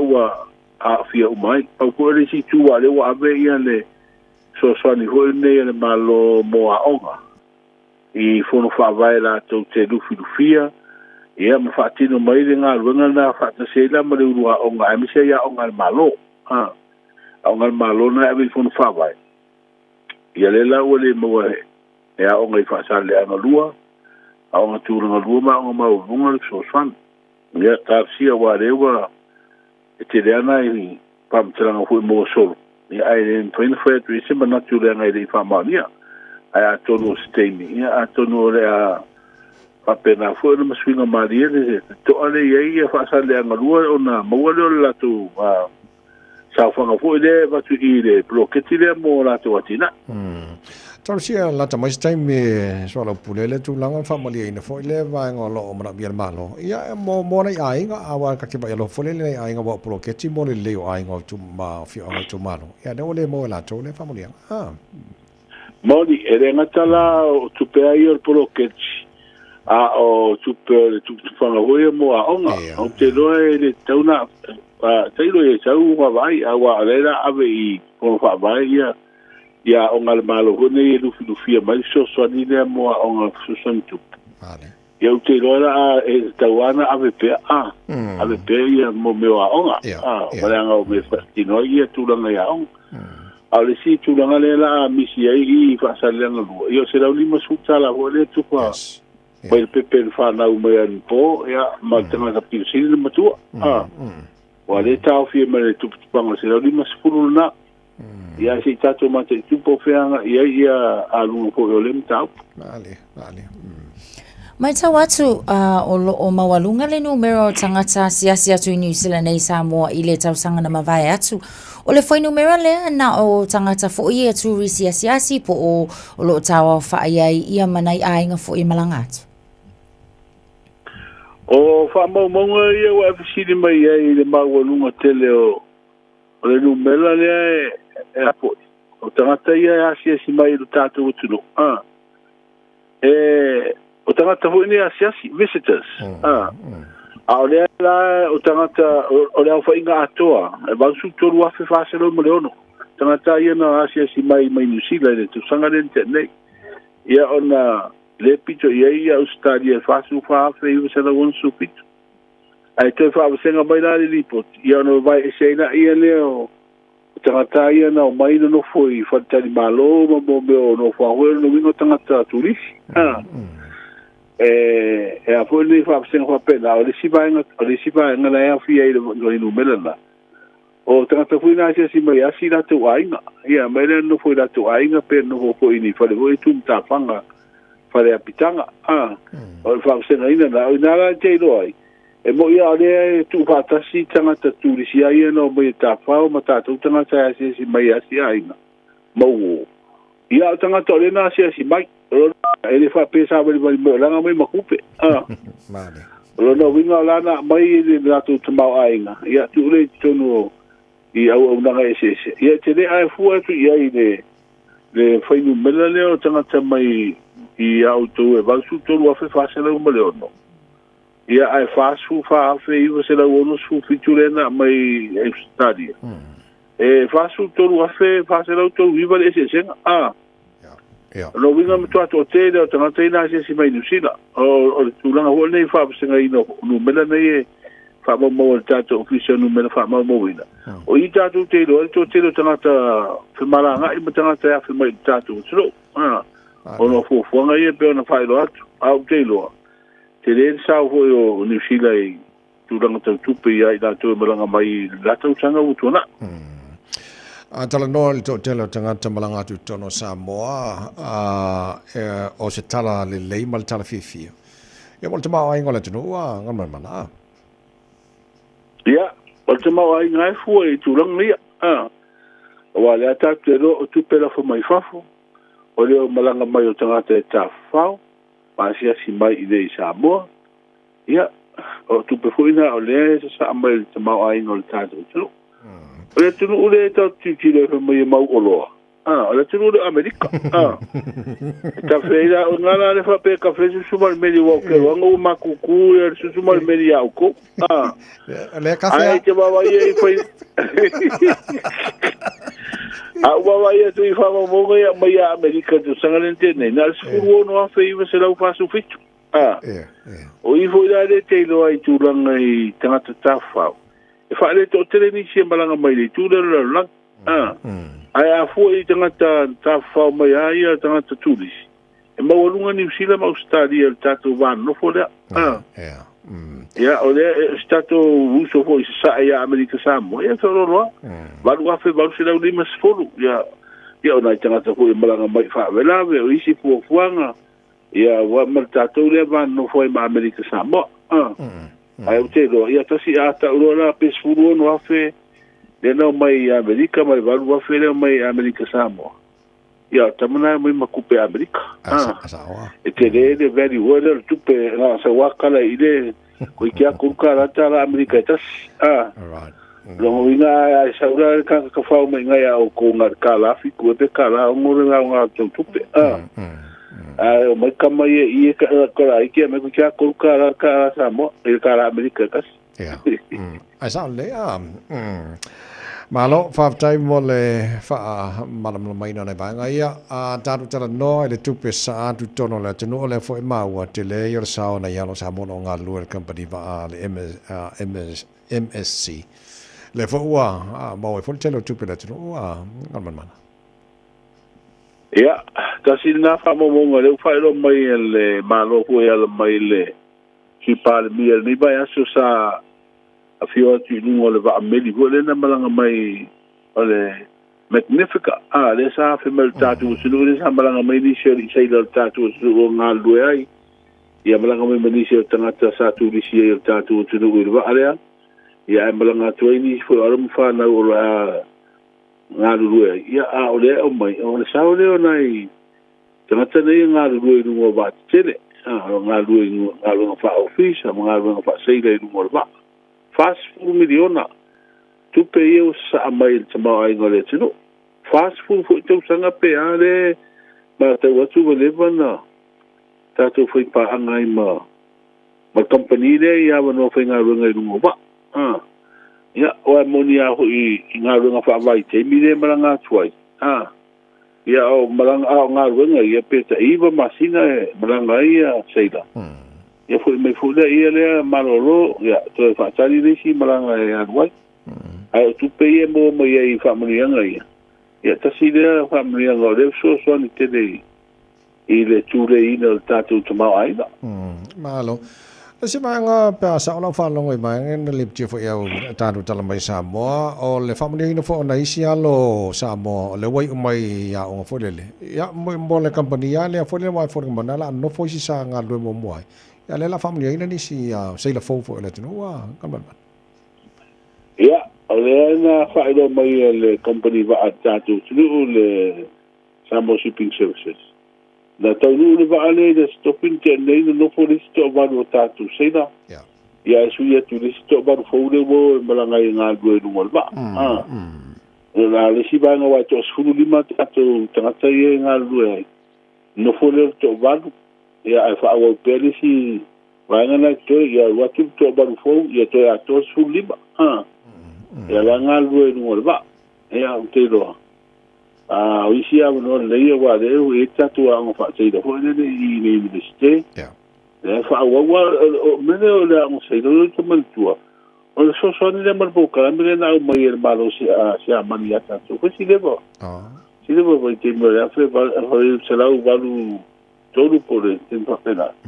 ya le na fa wa de wa bi to no tatu minister da o le fa sei da ya o ngai ya lo fa na ya de mo wa ya no e mo ba ke Mana whaftaia ngabren mana sa tatu tala no las for rail sa tatu tamata matilang le sa opsining foi no fianga foi le o fatetalia ia le la wina fam sinong foi fianga le tatu para bia ya Malaysia to di ma to onoi lato sa tatu tamata mate pe e lau las for rail pe to po ya le wa manino mai au fala le foi tulanga ya ole te lo ta upuna len tu la ules foi len te nei ya le la wa mo mai fam telang e ma fu anga ye ai li fa idola le tolo ino ta upun fam si mo plan ma fu anga ai ma fu anga fam si no vale na ma fu no to tu mai la le la wino ta le fa umala il se fa il vaso nei a solu su fitu ia kuse pa o vai singano rua ma sa fatasi lato palo talaititi ia ai la wenta upuna le foi del vaso nei ia ai le tulanga na le o ta toai o le o tu mai le foi nei o vaso nei e la wai fa ia ia ta tu tadia po feta no ia finalo fo fam sinonga le sa si le mau fo tu natural nam tau Malo whaftai watu la no so fa no foi le tino au ta pendanga mo taru tala mai samo pa tala baru pa mon o le wa ia ile finalo fam sinonga fo nga palo to le ai do ilo ia moli mau e to lua moli mau la ia to tu sia ile tangi to palo ta fo le ali ditasi o sa ili se sini au tu ma se fa ilo ngalo ia le fam na tuino tato tu to tasi ya uni Fulima masini biogas, masini e mawai le kesi o ngā umu ua wha mea lofa mai e le malo Israelu. Wha awau se no fuanga le tu mau ia le whare oloa hypermarket hoi a Frankie's i waitele. Ia mau le whai ngore vai aso le na lango mawai le whanua maliu i tapa ingata. Le tu sitala o talafatu masolo, le sunga ia papari i sia fikeo. Ia tala amatai o le nei vai aso e Falo telefon te masani o le tautua ma le au nanga. Malo whaftai o tala walu i o le temina la falo tele tana tala pena whafonga atu la tanu le nei fo tai ha fo. Ia au mai le atuang o se mainga la tamaila wa i tau fa mo le langa le sa tau fa ilo le amtanga ia o la se mainga na tele mo nei vai aso. Ia o le au mai hole li po te tau le amtanga o nei vai aso lo fa malo sia la te inga mo timu mo mafai le tino. O lo o fa malo sia fo i fa tuanga o lo longa. Fa penana fa malo sia fa tuanga mo sa vidi malo losi I vai nga umo Samoa. O pe au mamao le eo lo u tauto nei I saute I sifo mai Samoa. Pe tai o au fa pe winga susu o le ea e au mai timu nga mafwa o wila ma fa tili fa pe sa vidi e malo si ma fa da tau. Le o lata mai ma fia I per tatu tino. O le vai mamao e ono fa solo ina fa tia winga lolo wa le tau. I se teimi o le so. Pei tai o le teimi nei o lo wha malo si a pela te inga wha pea whao tuanga mo lau whanua umo Samoa o na o winga su wha malu malu o lo uwhi ti ai lo tāndo o tino. O a whianga o no aria e mai ai e ti munga mai ma mawhai ni si o teimi e pua o ma se au wala I no whanga maa wana lunga e lo waia no whanga I tawhata whaala. E ono iai ele solo ma lo longa I vaita whi uma ma no whanga e a afia ngo fie. E wha tau samiri teimi o timunga ma mawha. O le wainga li tau mo moto o polu ma sawa I le so, e to uru wa solo ai timu, ma mawha ai popo u wha pena ai wila ma wha I te tiri. E wha tau samiri I teimi o timunga. Tala le tau mo nei so fua mo mure ko pori. Malo fofte tele lo fa ngam mana mol tanto por kala mel nei tai au, manuia fa ma ton le vai aso. Ja, maar nu voor je aan het tangen bij ons, terwijl we het zelf. Tai lava, so for ia all fionga ngal man tu marba tanga ba yeti tanga ba yersu tanto radio samo e pia o na ua fa lo telefone fa fonga la tenu tele ni se melo tu pisamo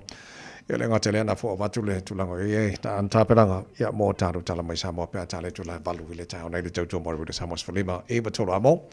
tana pop nianga sfana le ta ia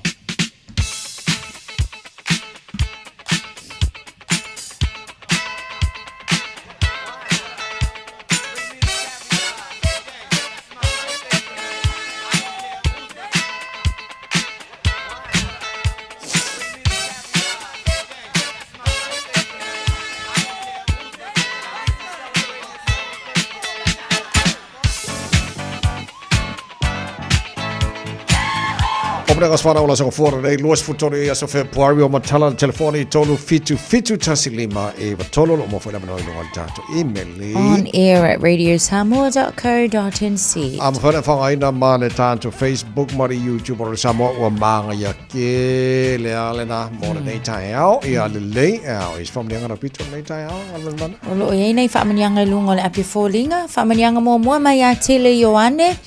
Whamanianga mo si o grandson o MJ Misipati ai ono o le au waa tali matau mamani rewa. Wana nafi sa ato ailu na walu tausanga lo fale tua wha opoponi si tausanga si tele mo oesan mo lo wola tupu wae o lo whaangana mai lo nana o tile Ioane o Papa Toe Toe. Leisi o tatu whamanianga mai a puna o lo fai e kuasi. Whaamanu atu le aso whanau o le tamao le nei ainga o whenumi ai e kuasi. Wa atua lo na ono sfultasi tau sanga nei. E wi lava ina maua lau tino e mai. Ai whaaftai le whaamalo longa le tamao le langi. E sanga fua i pea lau malosi. O lo whaangana mai o ainga i Samoa mani usilang ei. Ai maise ai whaasirisiri ai lau tina. O lo tātou mafuta o tau vale masi au whanau o Quenda, Miracle, Xavier. Ai sili ai lau pa anga o puna e kuasi. Se matwal ta telefoni le whaamone mole ngaman mana folole malosi fua. Ia malolangi mar tau tuatu no ni tai au lo sungaleli au a whapetau sala tai au. Ia o lo whaanga whaamani anga la whanau o si o teile o pios. O lo nā tali i wa atua le walu tau sanga i tawhitoa la Samoa. Ia o le asoni nei wa atua le walu tau sanga o lo wasali i pio. Sa tai le tua ni tau sanga i tele fua i lo wasali i ia. Tai mato anga le lotu pio, le mwhain whaanga loina tato mawhtanga, ia so tato mawhutai Samoa te fito ala sa whata i olo whaanga la e wasia. Polo le ma le whanau i nisila nei, whastai la watawai ma tau sale tai au mania lua aso. Whalo le, moni ana tai au, whakalofala i atu whalawhani.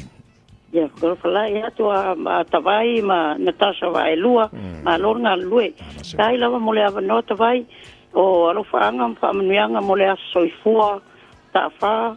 Henry Taefu, whalakai, lufi mo le wai maunga, palauli. Ia pēr whalongolong mai a Henry Taefu, ia o le aso ngeu a koelo luosfulu waru kausanga. A manguia le koe a ke o whafkai mo mea uma ka koa inga, lo whaanga ngai mori aku, i o ainga uma i Samoa ma ngei Nisila, ia e mai se lo nena le o whalawhani, e talainga, male ainga toa oneanga mango ke whaftai tawai, lo whakere aku mo lua kioke. Tai lawa whalawhani, moni a pōne nei tai au, ea lelei, isis whaamanianga o...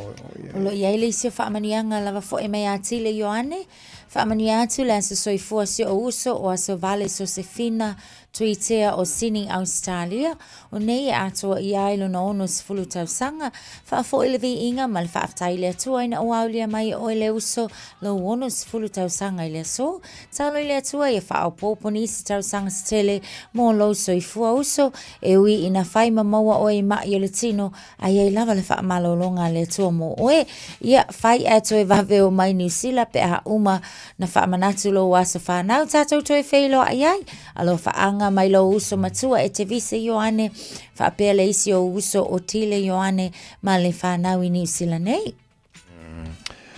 Ia, ka konga, yes. Mana ia.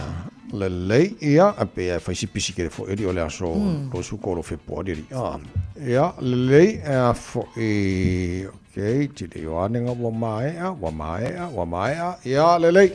O le pesele fa mani o te fo le pulenga ma le whenga le Radio Samoa ia ma le tāra pakalame mani o te was whanau nei aso. Yes, happy birthday. Le nala, toi se fulu ono, e le palu.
iwa tolu amo. Radio Samoa. Mafatato traffic lene for time yole tayao Maita Watilunga State Highway Sumaleono Faisima Mafa Mile Westgate Anga Yatu Lincoln Road and Te Aratu Le Time Lene, that's on a city bound. Maita Watu Foyolo or Faisi PC build up the traffic ile Vaenglana Waterview interchange ile Time Lene on the westbound or Maita Watu ia Olanga Yatu Mai Ngai Henderson ma Westgate ia pe anga Yesamai Mile Taulanga State Highway Lewis Fulu Le Time Lene northbound o Maita Watu and city bound as well. Faisima Mafa mai I Manukau anga Yatu fo I Mangele ia manga Yatu le Waterview Tunnel le Time Lene on a southbound Manukau anga Yatu le Malava Alele ia o 5 for CPC le Time Lene Lungon Tato Southern Motorway o Maita Watu city bound from Faisima Mafa mai I Manukau Aluakwa ngai Otahu Penrose and Green Lane Maluakwa yanga ngai le CPG Time Lene Maita Watu fo yo na fo yo o mama for traffic ilanga Yatu le na Victoria Park Tunnel le Time Lene on the southbound ia anga Yesamai mai le Taulanga anga Yatu Newmarket and Green Lane Faisipisi fo Lene fo time yo le taiao nungal tato awala lau papa lo Maita Watu mama for traffic lo o yai fo I le Time Lene city bound and southbound lo Maita Watu anga Yatu le CBD anga Yatu la awala lau papa Maulwako ingal vaengal na Franshore Street Faisipisi Time Lene mama for traffic Lincoln Road inai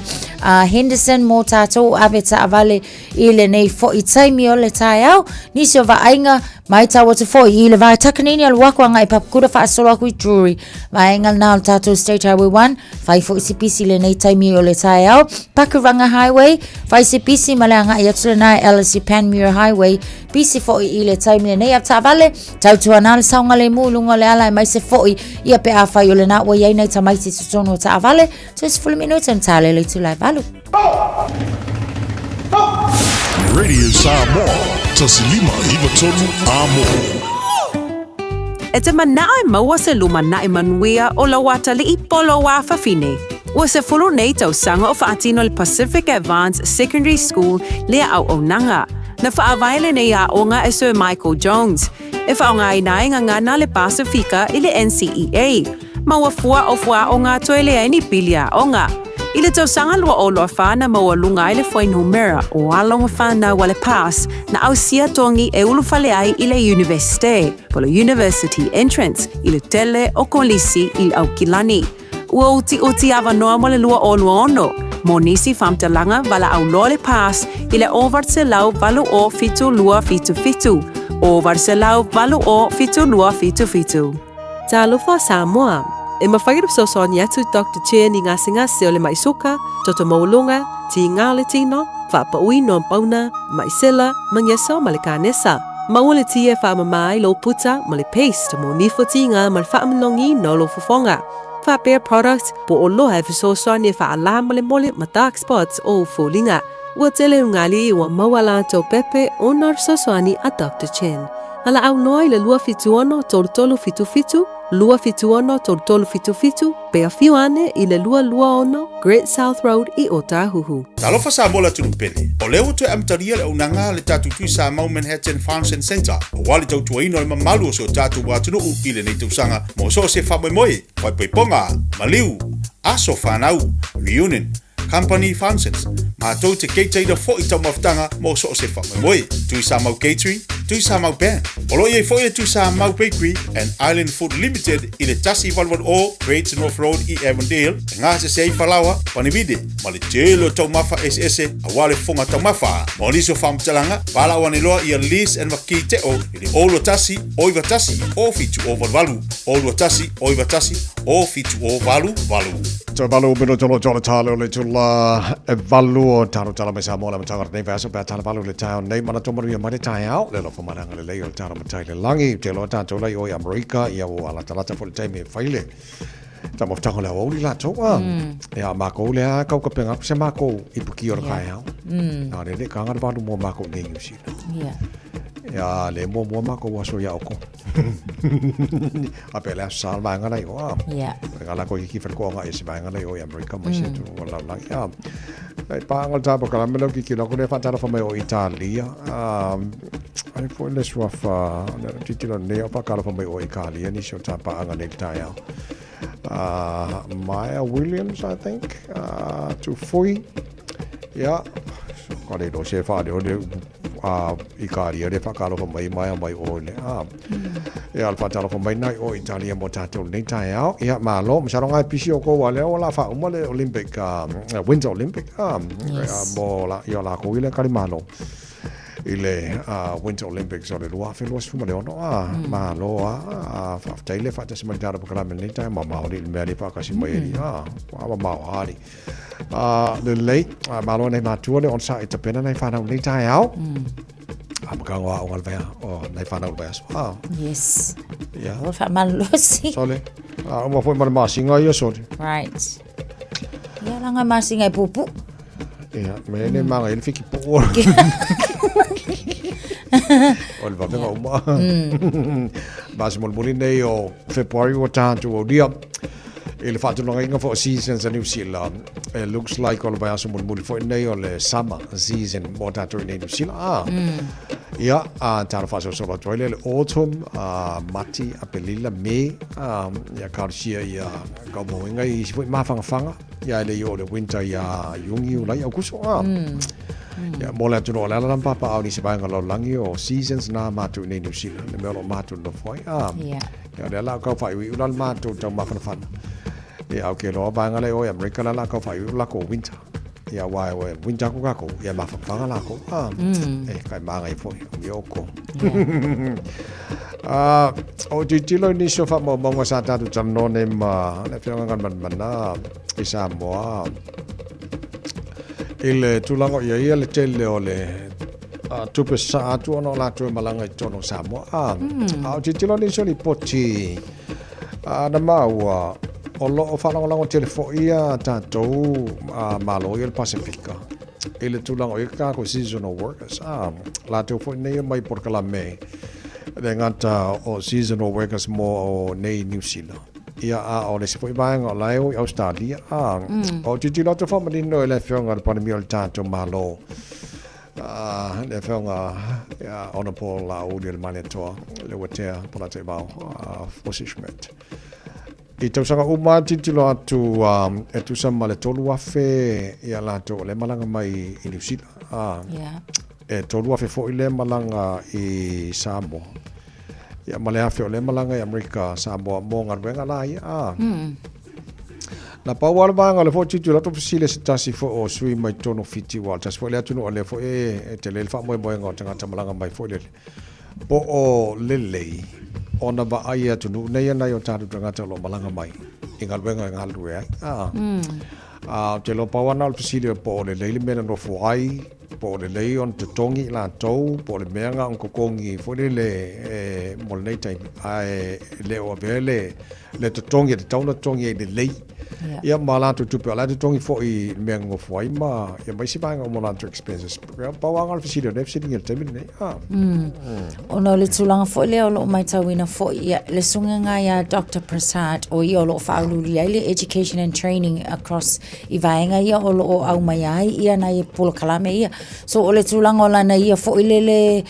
mai tau ia ona e mai tau atu e au mai tanga ta fa fainga luenga but ele o mau tanga ta malava ia tulanga fo ia peng fiki kakau ona no fai so it's only for a season ia onga koe malanga fo ile but ole tulanga na o lo tilo mamau ia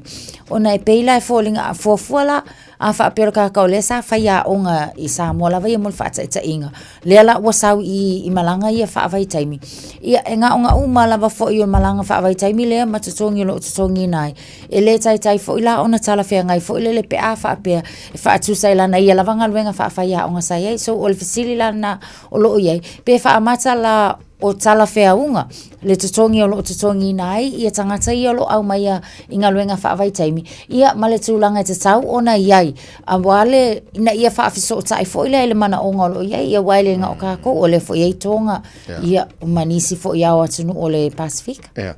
Okay, so siringa wa tala no tonge o lo tonge tangata malanga mai whenga luang fo lele. Tala noa nga tonge ina ia mawhaon a fo le vai ngol fo mai. Ia manisio vai nga fo lele le lay conditions me lo no fo ai. Better security, ia ma physical security, ma mea umalabana, o mea umanaro siringa le taimine nei. So tano sia. O mawhai New Zealand ma Australia, ona provide umafisa swania. Lei a tiri wa a le lei ona tongi lato ele ngata le lei no va ya lato ile me no foi tono New Zealand ala fo e telefon lato sao so sani bona enga samo iyo ia ele lei fo ile le tulanga iyo wa sa o pe mai ta watu o tele lava fo ila ta wa nga i menga renga ia fa vai taimi ma e pe wa fa mo tasi fo ila ia ainga pa ia ta lava ia ile tulanga fo ile le fa pale nginga o me nei a konga ka fo nga fa le ia nga luenga te tono atu no ta tasi lava ia ela ile si tanga o tongi ma ia mauti noa ele lei lava la on ta penga ia nga luenga ina ia fa ma fo ile ia wow ese o mai la fa ia o nga peol sanu nga fa ia asi tanga tale mai a ese mo mai fa ia o nga wakele fa la o nga nga wakele nga le aingi si e fa nga luenga ile health departments ona ole o ta ma fa ia tuli mai nga luenga fa vai taimi but ale leila domestic fo ile ai te tonu lava o tunu ta itasi ia ke ia tonu sulanga na le afe o lolo ai fo ia ma ka ma fa ia no fo pea manga lulu e tonu atunu so ke no la le kere palengi mai banga ia yes palengi mai man exercise falta exercise all time mai no le so mataro tala masa tanga re vai so tanto ia nga warbaku go io e al fa malo stilo tamama tinama tsua ia ia si lunga kafa alzafa ia vai mai tai chi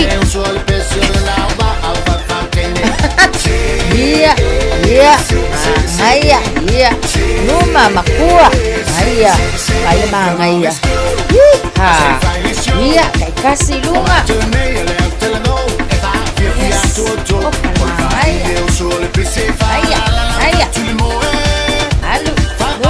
Luma ia kai tuai au tafa ia lesi pizzo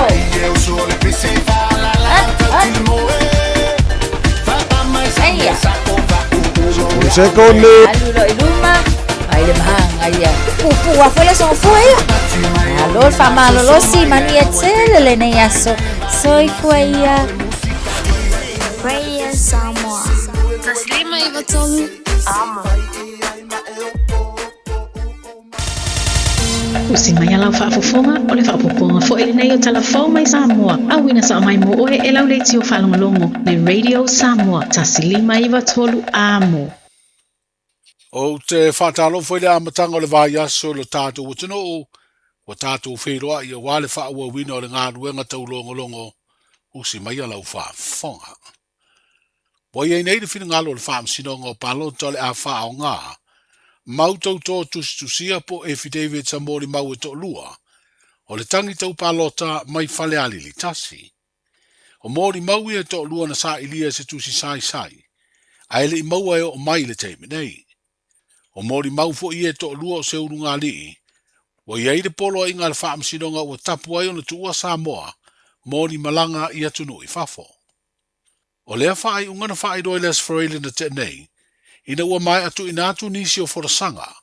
mai le lo ia le whaipule o whaleali li tasi, le fionga le sui pāle mia, le fionga to e lupe mai au tele paumuri nuku o ne semo, le olo o molia I tua inga o whainga whaala tua o whaato sina, e mafua I le palo te tele ia au kuso, o le tau sanga le te nei. O tu uawa noa I neire whaamasinonga I le lo ia le whaipule, ina I atu ina atu ni mori mau, e tali ai I mau whaatau tō tusia pe a whina ngalo I ai. O les whareile la le vai o sonei, le aso luas furfito o whea puari o whaatu langa, e toi whaaua waisu e suenga le tangi tau palota. Ai o le aso lua le vai aso fo I le nei, E te tauai o na whaelo atu i le whaamsinonga i le lo ia le tu o lo whaasanga iai mōrianga o le tangi lea tau pālota pē iai ni mōri mau e wala au. E siria le ono sfuru mōri mau a le tu tangi le tapena e langolango ai le tangi peitai e na o le totasi le mōri mau na o atu i le aso na whaatulanga e su e ai mōrianga. Au whanga solo i tāpenanga o le tātou malo, i le whamna tuino le atuanga o le ono sfuru whātou sanga o le tātou malo tu totasi, i a iuni o le neitau sanga ruoruono. O se tasi o tāpenanga tāua o lo whenga i nei ma le komiti au tū o le tu totasi, ma le tātou sisi ngā fua, o le sā i lia leo se sini au tū po o se fim, whapea ma se whailo ngā loa ia po o se loko. O le ua whailo ai se whaasalonga whalau i tele se tauvanga, e sā i lia se sini ma se whailo ngā loa ia, ma le fuafuanga, e te tau na whao umātu i mtanga luanga le pāle mia ma le kāpeneta, i le aso whareile o le vai o senei. E tolu afe tā la le tau i e maua e le sini au tū, ma le whailo ngā loa ia, o le a whiriwhiria. O le sā i lia foi o se sini au tū ma se whailo ngā loa ia, o le atoanga o le ono se furu tausanga o le tātou tū tasi, e lima se furu iwa i lātou na tu ina atua lātou au tū ma whailo ngā loa ia. Ai na manu malo ai le Blue Wave Samoa, i le whaelonga tupe e lima afe tā la. E se furu lima masini e ngao si eile kesi o ngā umu e whao ngai to tonu ainga, wa whai mealo whai le malo Israelu, i le malo Samoa e tau wala tulea, i le mtanga luenga o puna o whaale nā tura ma le siusi o manga. O ia masini e tā ua o Homes Biogas System, e le whao ngai na eise ele tise, ai maua le kesi o ngā umu le lafo iai o tauta la whai, mai le ngā se senga o tāu mafa maisi o tauta, mai lo tātou si o manga whāne na tura. E whaapala i lea masini ia o tauta la whai, o na mawai leo le kesi o laile o ngā umu, ai mwhai na o lai mōri e whaapitoa lava le whao ngai no le kesi, e maua mai ia masini. O le tausanga lu afe tolu se furu manitasi,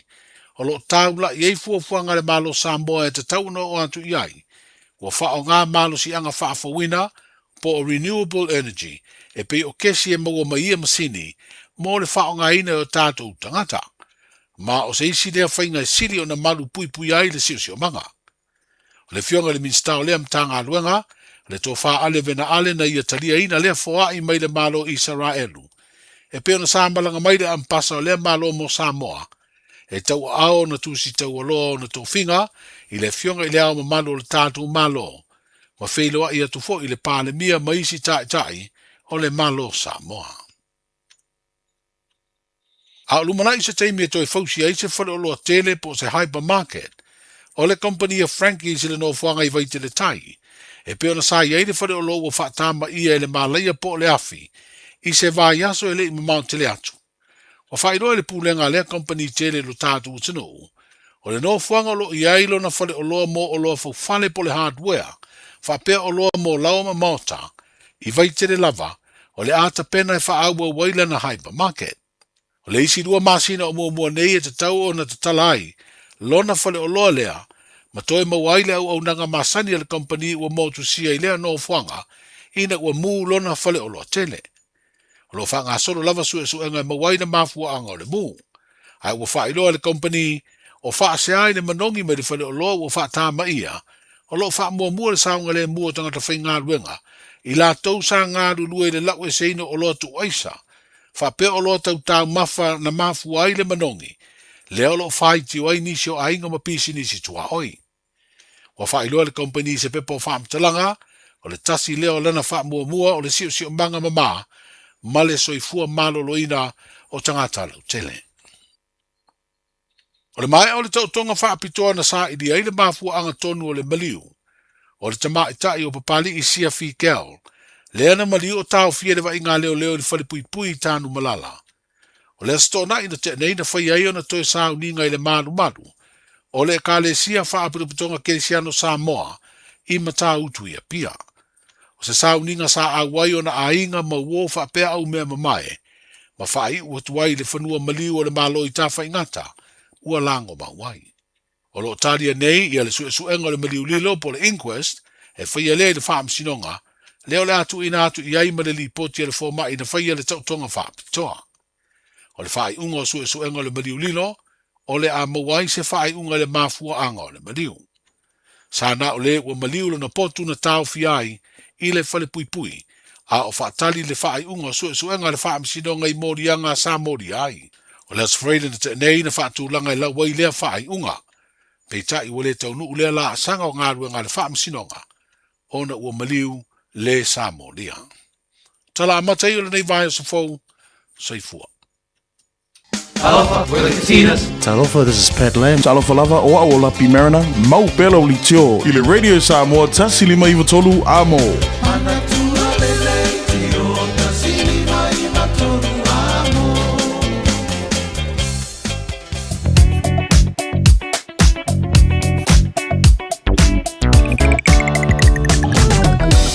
Tala mai Samoa pera whaafonga le tuno o se mainga lata mai le nei lunga o le wala whatalo whai apta mare o malabolo whaafonga mai tana pakalame nei tai au malo la varsi fua manuia ei vaenga o taro highways o lo whaisi poloka ia na po e se le fia le lei al te mi pisi la vare nei lunga la wala morina nei whanau la ongara nei fwoi tai au fau so lunga ai o highways nei te mana tai au whaisi poloka mai malanga mai o le highways fulbalu malanga mai le North Shore Green Heights whaasolo mai ai ali o mai whenua pai whaisi poloka le nevanga le tai au whaasolo mai fo i Hobsonville lai o keile linki mo se fulbalu anga se fulu ono lunga se fulu ono poloka mai Westgate Royal Road, Massey, Lincoln Road, poloka i le nevanga le tai au whiololo mai Rosebank Road anga i Point Chevalier poloka Point Chevalier and around Western Springs afe mai le luase fulu highway luase fulu pasi mai le tano lai flow le lei ngale ba Dominion Road Mahiras Bar lai face poloka le nevanga le tai flow le lei mai al luase fulu mana ia foi le opisi telen malanga le balele luase fulu afa wa mai pere luase fulu Massey Road on ramp poloka lai titi la le nevanga le tai flow le map ka ko poloka la ba around Lambie Drive on ramp Rainbow's End link ole highway luase fulu is southbound State Highway 1 State Highway 1 is Tamaki Road on ramp poloka i le nevanga le tai High Brook Mount Wellington poloka le nevanga le tai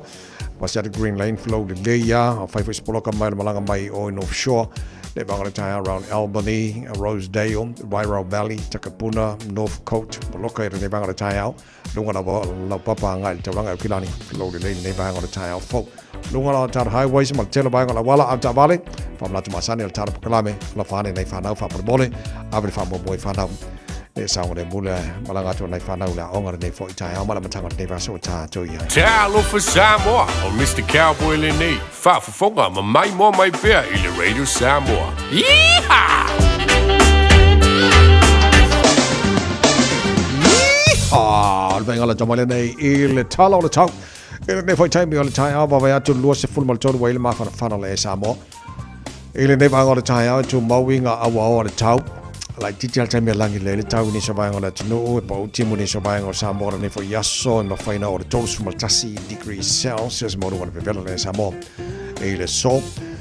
lo se malima lona mawalalo panga mo tara kala me no Facebook mari YouTube o le Samoa fa pena fo idunga le FM 106.1 ma lo la versione fo manuia ele ne foi time o le tai fo le maro le tunu ala papa au so spang Australia le ne foi tai ma lo la versione fo manuia o le tulanga ele tau mo ta tu Australia se fulbaro ele ma lo le ele la mo Canberra ele ne vai o le tai fo we got a town le mo Canberra fa so na awa pa timo ni so time todos futasin mo lo de la fa mo wina mo le lambo Canberra Australia ele so fa ta lo foi pa ngal tar bakala me Melbourne ko malu lu la kiki ka arms fulima ele malu lu ne bang le tai fa so na awa lang de le tau mo to le so lo futolo mo lu ngana o le de la fa mo wina le so fulima i lona maulalo fa ta lo foi pa ngal tar bakala me sini Australia so le vela mo o ko ri ngai ka o ri lo su fa ele ne bang o le tai na ma tere na awa o le tau to su ful degrees Celsius mo lu ngal vela le ai sini Australia lo su fa i lona maulalo Brisbane Australia good morning vela fot ka lo su tasi o ele ne vai o le tai fo awa o pa timo ni so taimi to se fulu degrees Celsius mo ngal vela le air Brisbane lo su mari lo lona maulalo mo le foi aso fu o ta to yai Perth Australia to telefon ta to fa fonga mai yai Spul fito ele malo le air ne vai o le tai fo ring on the town mo Perth Australia so sulu mata o fiela la tolus fumal tasi mo ngol pe la fa mawina mo to le so fitu lona mo la lo te na ba Australia mo tulanga ile tau mo le nei fo yaso fu o ta to yai no fonga fasala ko radio Samoa au kilani tamaki makauros fu fitu e pele malu le er ne ba ngol ta le lo ma ngai mala mai fafo ai fo sur ma la langi le mal ne ba ngol ta au o winga na tau mo au kilani le nei fo yaso fu langi le awa ni so taimi no so mal tolo mo lunga o le bella fa mo na mo au kilani ne so sumar fa ilona mo la lo ta pe au lia o la fa solo fo ina langi le tau le tila va ngo au kilani no so fa mo lunga le bella fa mo na mo au kilani le so ta au va ngo tua tu la so lulu langi le tau langi le la stoffi ma das for rele pa utimo la sto nai male aso sa Papa bong mo na tu na mai la ba tau nei foi ba ngol cha la tu la la papa au ni se ba ngol ke lope pe o ni si sa pa tala fa mai o Italia ma ni se ba ngol la lo langi ma na to ma ia ma le tau mo to ile nei foi aso fo ua ta to au lia se fulu mo to le o cha ni le tu la balu a fa nei si a taro tala mai sa mo nei ta ya ma la tanga ba ya so to fa sa la wina mo e pa tala tu la se fulu mo le le o le so ma fitu po ana nei ni se taro tala mai sa mo le tala balu ile ta ya o telena melo tupu sa mo sa uni la tunu mo by elections po fanga balota la iti mo tatu tu malo lua ile as for ile as nei ya tal siero do fole tua ya so longa le im sa ngale bu fo ina la tu mo fanga balota fanga filinga la tunu ya mole fa ngole ni va so tatu wanga tu ya ma nei so so ni sa rai do no fa longa tu ya renewable energy lua fe tolutasi o le o te sanga na le titi la tu tauna so a toi samo so na magai kele o le me fo ia ka kele le kise ia mo so le kise ia fa long lango le kisi pa wa me fo le ia mo wa mo di ia mai se banga o ma fa ngar kisi au magai kele la na so sanga isa la se lo posenge so le ana ia tar si ba ve ona fa se por isa mo ia fo so sani mona ia ia wo ka fa long ko ri fai ki o ka peso le pa ka do fai ia o sa ia va bella o atu so sang de sala e mo ka ko se lo paseng ile na le banga na pe ona ba sa mo ile nei fo ita fo mo na tanga ba so ta tu yai se fulu ma lima le wati nei ile tu la e pa se ma fa fo ta to ma fa sa mo na tanga nei fo ba so ta tu o ia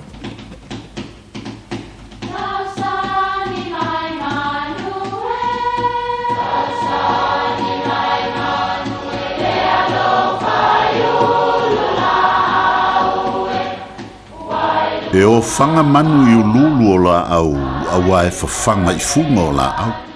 A o le tangata, e whawhanga i upu matala. O le mawhileo o alanga upu ngangana Samoa maona whaapongai, e a fua i lona sio lona lea sao i le whaatufunganga o le iloa whaale aso, mai le tau o ina pule. O alanga upu mamuanga ngana, ua lanto mamanuina, mana tua foi, e tau le atu. Ua vela la. O le atu nuu malona soifuanga masani, se tasi le nei o anga, e lau ilo ai Samoa. O le nofo po o le sawhai, e le iaini nofo papalangi na aso. Pe anta wa fia Samoa yana fasilo fa inga masani. Tilo lava u itangata matu toile malo losi e sao fa i fonutanga fa le no. Ia po e kale sia fo. O se tu olo o fa wa wina pea. No o mafio anga i Samoa i asone. A failani potipotonga fa le no. E lo te aini matapu e masa. Ani ona umi. E maitawina ina e nonofo i lunga o fala tusa lama po le ale umi e fono aile nu.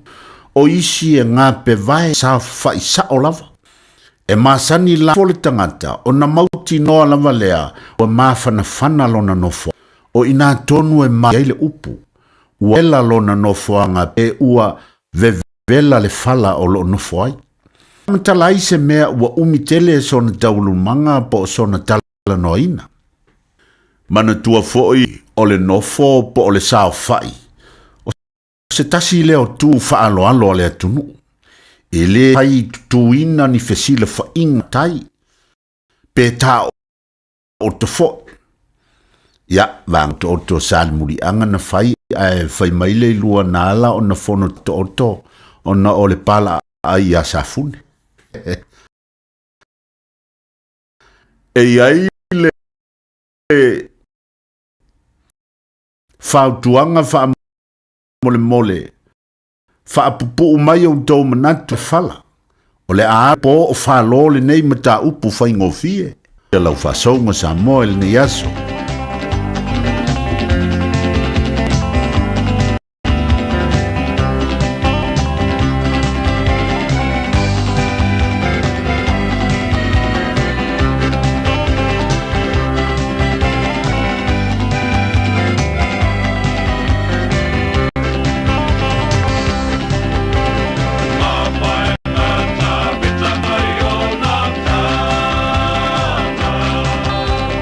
Well,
Zato te mana nao uma lava ia sao le whainga o loa toi whaonga. Ia mana tua, toi whaonga o loa uma tasi, lua malelima e pipui ai le tātou pāneta. Whaonga sao o loa toi whaonga. O le nā wai o lima, sa Eliane i Auckland Council Recyclables, Tāmaki, Tūriki, All Together Auckland. O e si la fia e iwa te si male tolu wha miliona tā la le se leni a le UTOS, ua toi wha sa fua atu i ona sui whai unite i le lua o lua wha. Whai sau teo ngā tupe e teo wha whainga luenga ai lau se leni ina ia vave wha tau nuu se wha moe moe tā ua a lau a inga wha pe e ka le sia. Wha o ngā au nanga le ANZ po le talo wha voucher, le M tā la, male my cash e ala i le Click X. Wha afso tai mai le ono valulima lua ono iwa wha iwa, le www.utos.ws,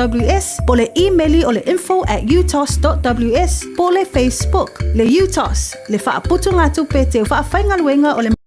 mawaenga tausia Samoa, teo whaafaiga luenga e mateleni, ai sele e oe le manuia. Whaasesilanga tāua, awa noa whainga luenga. Mana o mia ni tangata ua iai le to mai le kāmuta ma le vali fale, mo o mia le sitiseni New Zealand o le visa whainga luenga po le visa no fomau, le pāsia le siaki o le solitula fono. O le ngā luenga e le leile tutongi, toi tutongi vai aso, ma o le Kiwi Saver, sick leave ma le annual leave. Whaasota i mai le olua tasi, o vartasi, valu ono iwa o tasi, po o le olua tasi, tasi iwa lima, olua lima valu. Mo mia le amata i le taimi lava le nei. Le Big Pots and More, o whaiti tia tau nisi o loa. Maua steamers, woks, olo la pupua, ipu teo ata, ipu popo, maisi. E iai fo i o ngā mukesi, e whaonga i tutonu mufafu. E whetau i le lei mo a inga e ka le sia, ma so o si wha moe moe. Le Big Pots and More, o mea uma e timana o miha, i le whale o loa e tasi. Asia siane i se la lai lata i fo iate oe. Tolu lima tolu Great South Road o Tahu, Westfield Mall Albany, Unit 3B, tasi on tolu Stoddard Road, Mount Roscoe, tolu noa tasi Great South Road, Takanini. Toa, wa luas fulu ono la wa tjadele tula e valu. La toa mautara pa kalame mala mtanga me valo leo. Le foi tai ona fiona sa tini tu mara siki a shu. O le so fua mo nei matu foi matatu o mara te penina nei fa na uli tai a mo mori le o ga nei tai a fo pa tama ti tu wai. Ile a ona. Ma lo le orsa. Pese la mo e mai le puni ala ba a lo fa fo le po kalame malo le tai o le samo spune me tolo a mo. E poi aso fua lo su tolo ia so February. Mori. Filosofia ola manuia le nofa Pese lunga ole ea Pese so o i so se mea Pese ole lo tu vi inga i le tu alea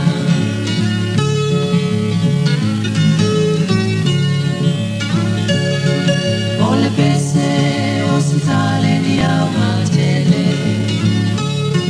O i si mese se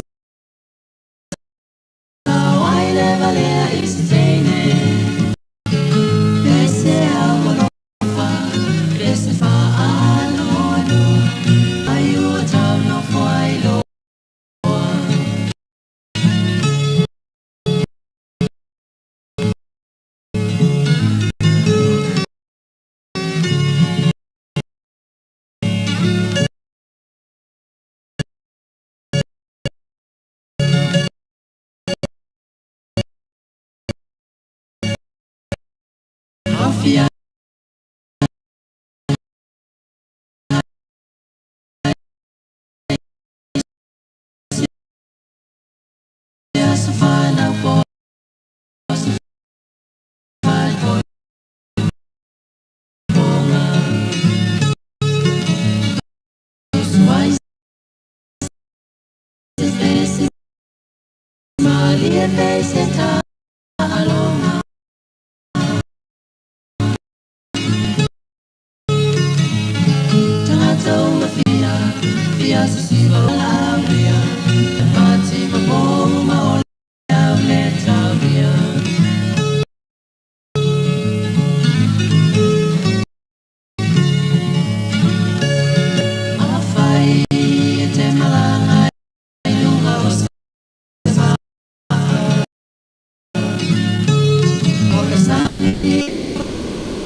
Música malie mai ana tene Usumai au pese malie Atata mai mai si Tapati mauso Atata mai mai si Tapati mauso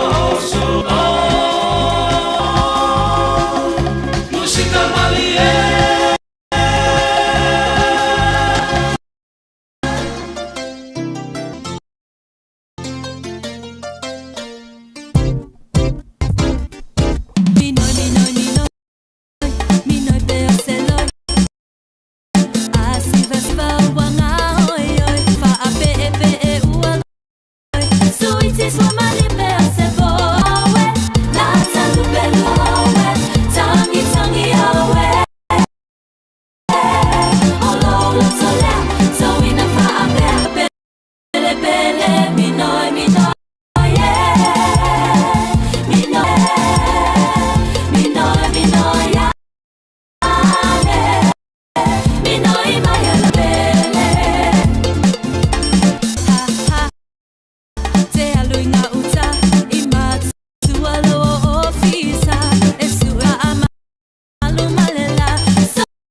Radio Samoa. Taslima Ivatolu.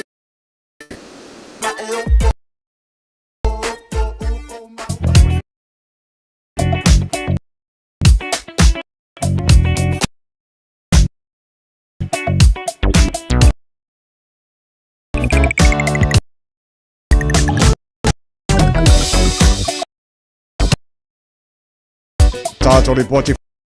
ai manungala wala ne foi tai au fo olo tu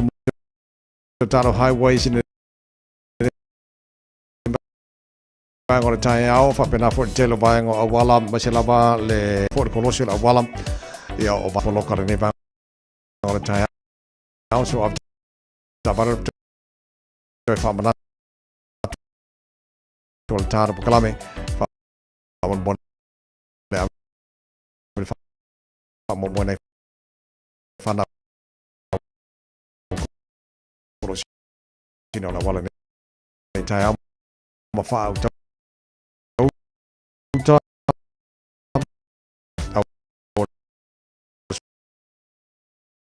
na fa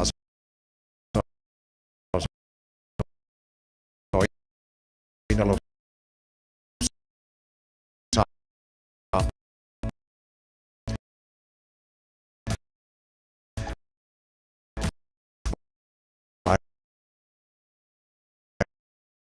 lo se ne fa na ora ni foi tai fa lo ma lo silo ma lo sai lungo la wala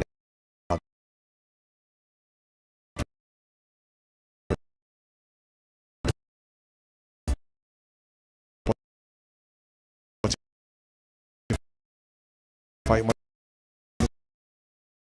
la wala ne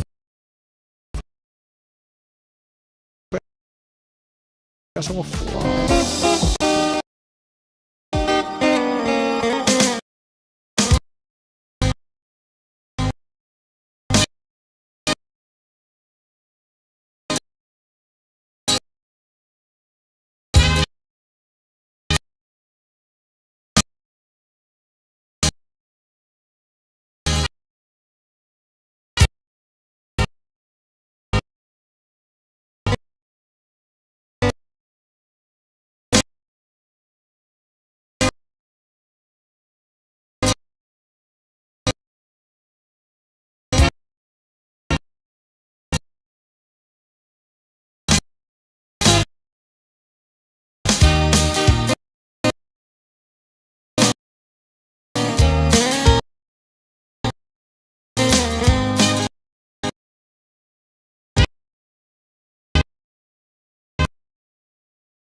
tau sala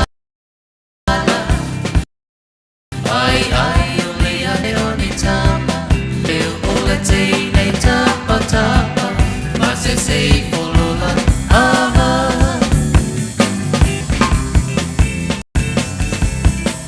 e mana ia telefo i le vai i se tama ia si vai vai ai ai atu fa amalo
Malo le whafonga sa, malo fo le vai le musika. Radio Samoa #1 New Zealand akoa. Sipso.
lo ko pulen fa fianga tayao le porkala me marwal ta ro de samos polima e batolu amo ino mo fitu mino tolo to tale ole tu la eva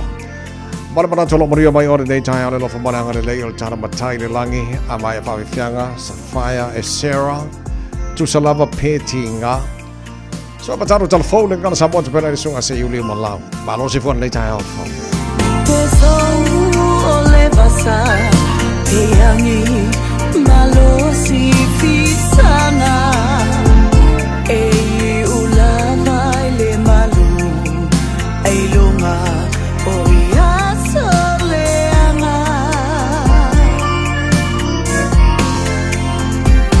Ebe o tala ile tawa Itonga e lolongo Samoa Ebe o upu uafai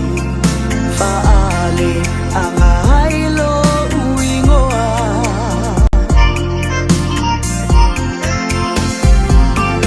Ole o uli uli Ei u taba ina malama Pede fu ole vai e manilo Lava lona mata Walia ina ibao Ai pua ina ileala Ola pe ole tama putanga Wa elafo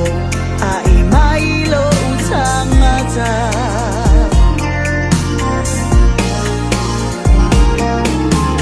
Tu sabes tima Tu sabes falumaina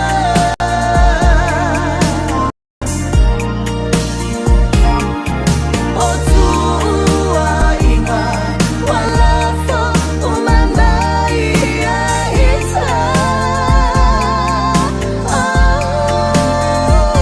Ai o te talo le atua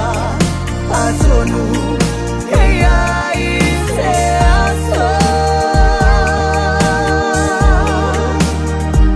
Fali ai le me amoni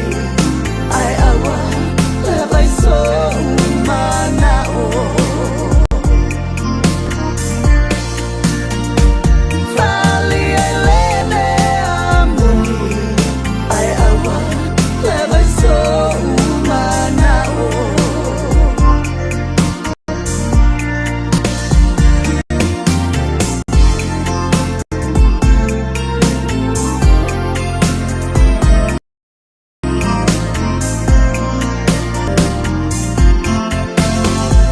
Ma tui tui ma ona la o io utotonga Le taimi o le sawaina Haloai malota polonga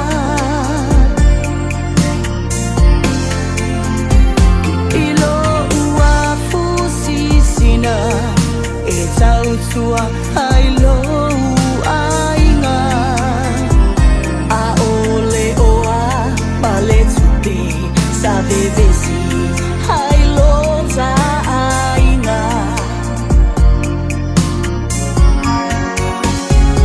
Ele ngalo ile anganga Taimi ole sauanga O upu matala na lalafo Aina iulaba ilu toto wa masaa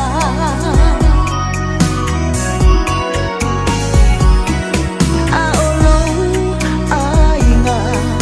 le aise na labe aita Autangi tu isi a utama Matau mawhai e opo atu ita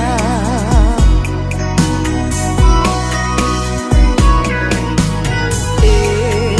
loa inga Ia toa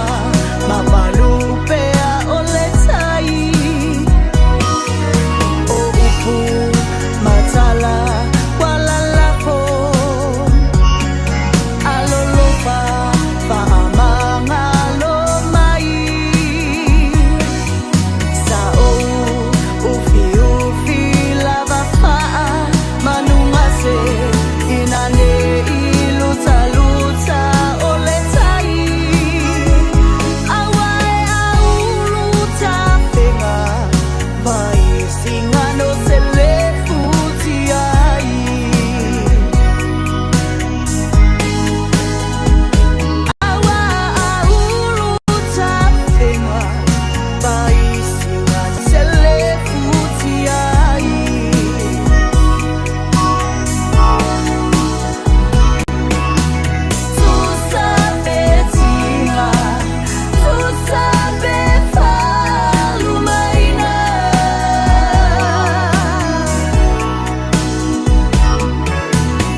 Talaflava o David Tua le nei o lo e whaafonga mai pēi le Radio Samoa tasi lima I watolu a mo Samoa I manuia le nei aso.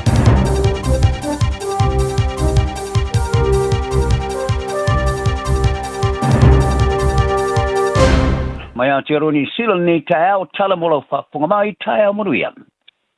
O whaamari ena malo le atu ina atu leo le power e whaamatu ina I whaatununga mo tanga tele ai ni ainga na nofo ai e whaake ese ai. Marutono o le taulanga, ai le na o le taulanga o kilani. O le malo si anga o le ama whai ai leo na vesea I tanga te momo solo. Ai po ila tu e whaai loa se ami o le pūlea. E o lava fo I se la I tiki e se furumare whātau sanga o le matua. O le e whaai unga o whai e ulava ina whaai loa I wha mau o whaatununga e whai mo tanga talau tele. I longo sori ngā tūla whono ma leola mālo lo ina malasao le mū. Ua palasi se tūlanga pito silo na māo lalo tero mai se furu tau sanga o mawai. E o fo I le minstao leo sa ia whaai loalo na whātau te le taula mua leo. I le tali atu tangata mo moi solo I ronga tono le taulanga o kilani. Ma se wha moe moenga, isi o fisa ina I e tepo I lunga ma ngawhai ma whawhitau I lau tele. Ia November tu san tuluai sa li putia le mafofo ina le malo ini fofuanga I avese tangata mo moi solo ma le o ngā tono le taulanga tele o kilani. I le taimi sa wharia le pārimia, o sa uni na malo e whaatino le fuanga, a e ao na iai se lang lango e whaata oto motanga ta ele ai ni ainga e momoe ai. Ai o whaailoa nei le ministau whaamasnonga Paul Goldsmith, ma le ministau leo Mark Mitchell, I whaamtalanga I le a inga whaatino, ma whaamauni ai I le whaasalafatu I tu le taulanga uma, I tu tonu le tunu. Ai o le atatia tu lava le I leo e whai unga pe o alango lango e mana o mia ele tangata. Whalia Goldsmith, o mangala au tūma tu tono taulanga o whalengaina I whaatalua ma le whaasoi sā tangata moi solo ma pisnisi o whaititia a o whaawawa mio le pōlea. O tangata I tunu I whafo sa whaatunu ina le whanaino le sui mo le tōsa mo ma le whatupupulo le tamarsanga like le NRL Australia Matu Tai. O lo taula ia leo Australia ina o mahea. O na sa seia ni pulanga I tō whae tusa ma leo sfainga. Ma so tanga ma pomwafi sa ta o ia ni fale e so tanga ma le aingo utai. O utai sa vea foi ma sui mo le Kiwis and New Zealand ma kalapo le Canterbury Bulldogs ma le West Tigers. Sa wina tu le fale mai. E moni tonga fitinga ina o te whanaina I whaforo na fale I Green Acre South East Sifo o Sini a sa uni aluila na ngā ruenga di tai o na sulua o le vai a soma vai.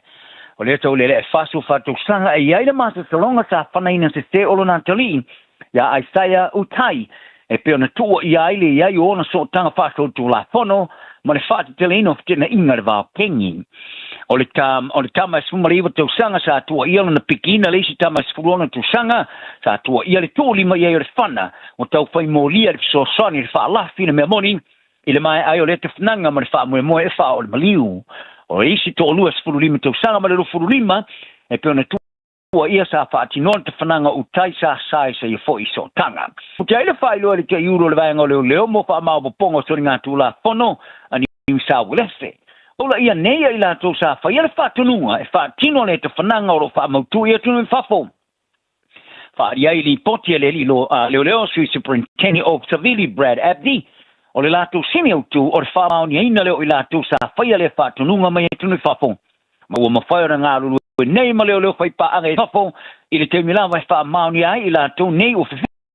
whiwhi. E malanga ane e tepe te riu mai Australia ma riu sa walese I nei tu la whono. Wala tu whaunga ina tūpulanga e whaatinoa mo I lato e peo na polo misi eri telo ni vai ngā tupe e fiu e whaatili le maua. Sa tua I ai o Isaiah le atali o utai, sa fuli tua di kengia le wainga lau loi whainga whaasol tu la whono I Australia le Almadine, ai li liu de kengi o whai ngoino le coconut cartel. Le sa whai loi sa ta video o tala no ai la ua sa ta whanaina se whale e elso tanga mare aingo utai.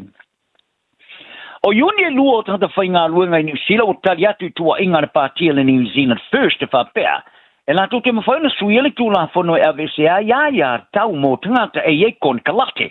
Lelu I tau ina ili tūlanga tau I la tū ngā ruenga. Sa mawhaina tua ia I la tū e wā waka mane Winston Peters te iulea. I le whainga tai ona tū e whaia I aise pōwhanga.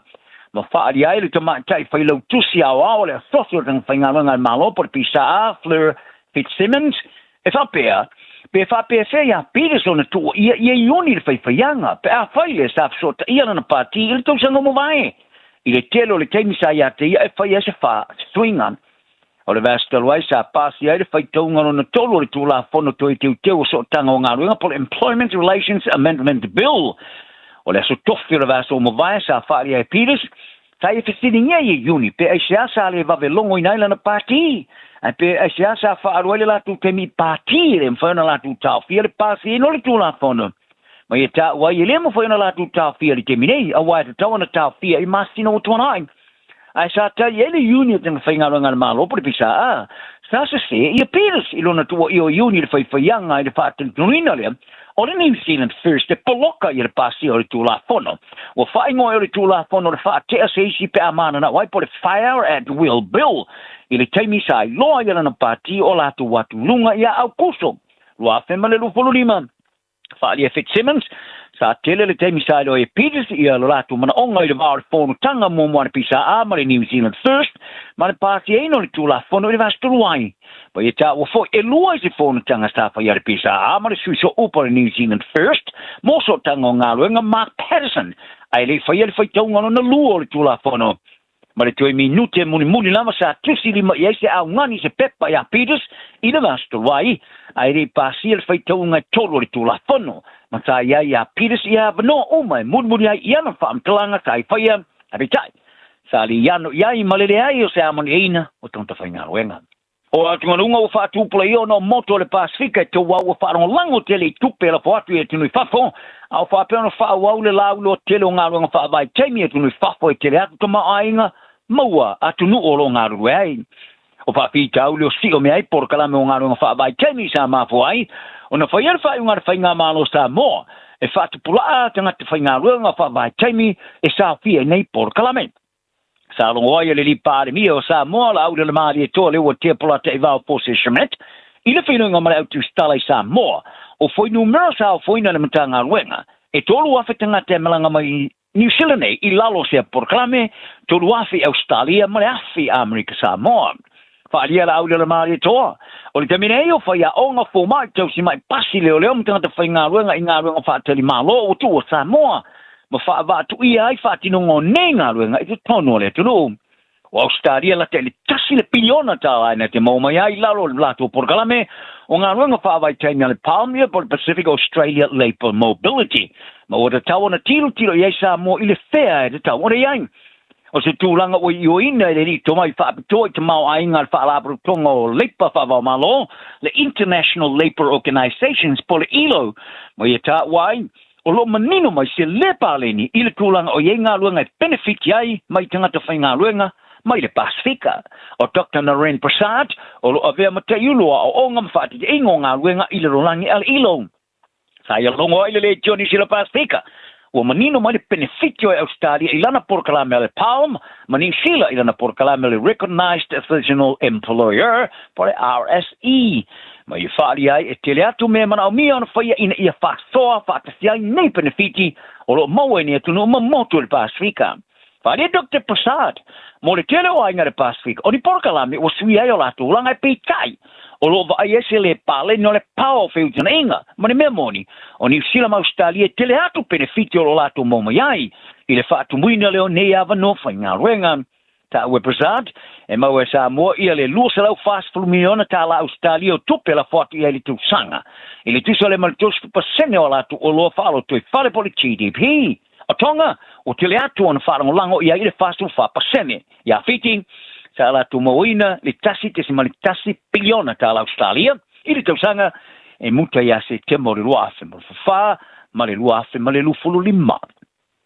ta longo se tem mo le lus fulu a tili ma le lus fulu to stanga wa pato ile loya o kapia le Brumbies Australia ile Crusaders iona lava ile kalestete ile na fato ile loina sa ma tua ile ngana fa o motia se ta alo mata ina le ine tua ale awale mo flau ile skoi limas fulu le lusu fa o le Crusaders o poi pure champino super kapi Pacific Gemini o lua ne ta alo ngale ni tu sanga fa ino mai ina o fai ina le Highlanders il vasto wai lufulu li mal futolu I ungo isi ta longa fa ungo vai aso sa li mo fai le mona Pacific on fa o wai lo la tu le malana ta longa mo mua ta manu malo le Fijian drum ina fa to ilalo la awala fa i bole Hurricanes a Wellington limas fululua ile Malai ale apatao keke i Wellington ile po ole Asafarele o ai ole ova o uma o kiki le po score ai ono ane numero se fulu le Blues au Kilani a Stephen Perfecta malama score for Tasi Samoa sa fato ile roile Western Force tali malo fast fululua tus fululua Perth Australia ile talong sa tali malo le Highlanders ile Chiefs la tu Malai Dunedin Kali mafayan au long so soni fai ina ile mo polau luas puluana lu futolu Fijian draw walua nei ana talonga lua fo fai ina ina to fai ina lan talonga lua male warta ni South West Australia to puluana futolu Ora talonga lau ki kiti fa va malo le Black Caps ali New Zealand le super valu le ta sanga mori po rolangi i talonga ki kiti o le luas pulu over po le T20 ma Pakistani li tayo na nafisali mfana fatanwina ono le mamafoti mo sa lolo vayel malai Ora kapteni Pakistani Salman Agha sa manu malu le vili no tope mafai ina na fai unga mo motata ile talonga na kulupu lua apita sale mafai na fa wina ina uati palasiti munga ono le fale tonu ita tase la tongi wa bawa ono le tafi le talonga le fasolonga super valu le tamasanga ole tolu le afte Pakistani ma England ata aloni sila masuranga olo talimalo to luma initia tamasanga le solum Ole alo sa mo kiwi fa ya ngai talonga puso anga fitiloi pole MMA mixed martial arts Eugene Beamen olo itole ni so ngo la lo teleki wi lo langi le tamar sango puso anga fitiloi tono pa wa pole UFC ina fa le tolenia le city kickboxing yo kelani ai we fa alieni o puso anga fitiloi ela le tolenia ni so tama puso e pe fatu bevesi ai ole ao ino ilato ile lo pole amio malamlama isi o mianga e yai Ilon se vali ese ma se fa futsonga ma o lana avea I mo matura I tasi avela utama pola ala wa fine e toleni mo le talonga fali Eugene le tunu atoa o lo yeso tanga mata ngo fia maringa lu fa tasi ai makalapo fai plenga pepiloi e tomu tanga telelei ma a fai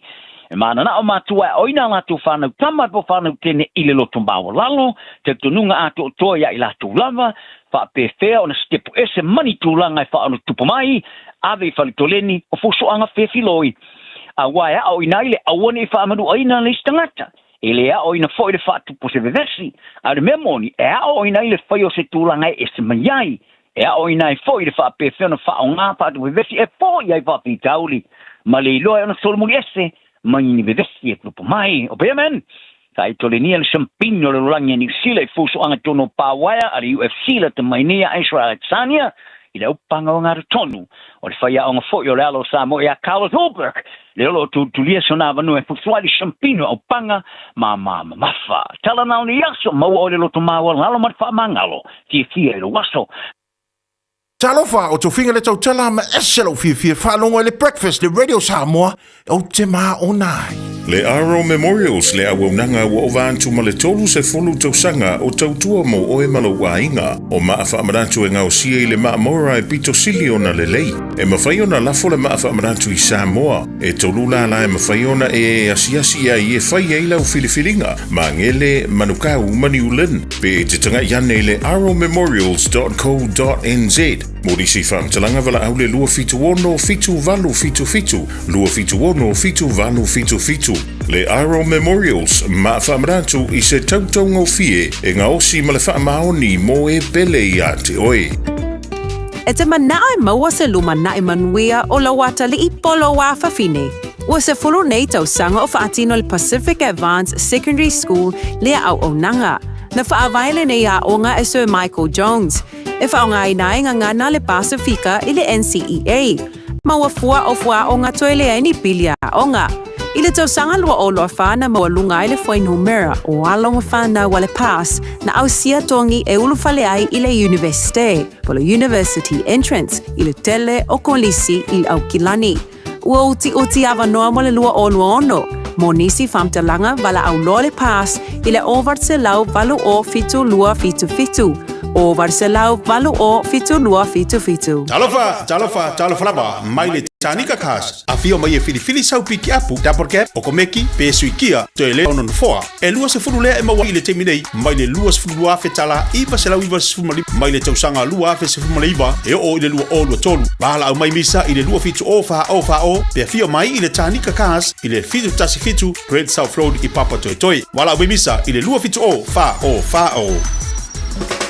O e sauni malanga i Samoa. Maratua lolo mana Rainbow solo o maua iso se tu ai ngā taavale e talawhea ngai mau mana onga. E mawhaiura pikila taavale mai le malaiwa lele whale o lopo o whangalii. Whapelo tātou o fisa au tui ala fua. Pe momoli atu fo i le whalitali malo o loo e whamautu ai. Ai ngā whaabitoa. O lo ia tātou insurance cover e te fili mai ai. E nani tupu se whaalawelawe ai o loo iai le whaamama avenga. Maratua lo iai le tātou account i New Zealand. Pe lafosa fo i le moana rentals e whaonga ai le Pacific Easy. E whao ngā hei lau credit card e whaatino ai le tongi na o lo sā. Mori se whaamtalanga wala au le Pacific Easy i le ovalu se lau. O tasi ono po onu mera masani au kilani. O le lua fitu ono fitu iwa fitu wha. Po le lua fitu ono fitu iwa valu wha. Talo sanga e transfer o i le moana. Pea si siane i le tātou Facebook o le Moana Rentals. Poro penga ta wha ilangi o le moanarentals.com. Moana Rentals o laupa anga e taitolo ina oi. Au e malanga asiasi i Samoa. Talofa, we're the Katinas, and you're listening to Radio Samoa on 1593 AM.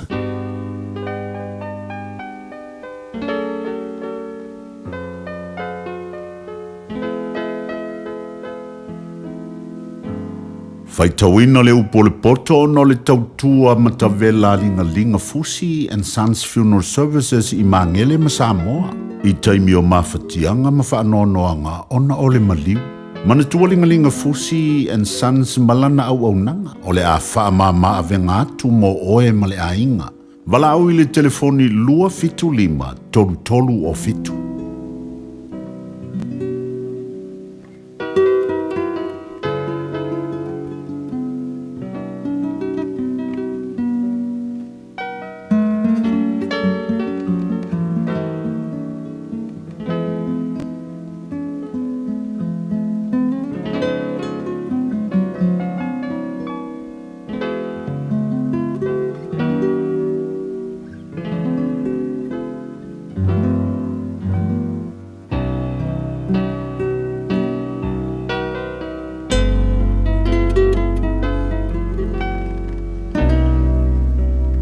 Se fulmal tolu le mata o politusio fata oto.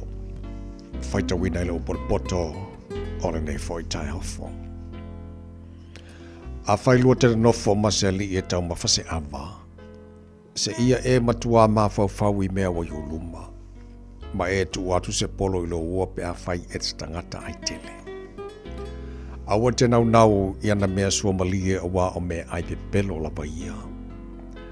Awa te ngalu e whaapopua ngā ia mau olo ai. Tu iolo lava tauwhi. E te tuli matai atu ea ile mea wale ai. Awa e whaia lava e ia ona apa au. Te pei ole a eto ona lele atu o ia ile langi. Awa te ai ile mea ai el mataonge. Awa fo e te nau iana mea suomalie.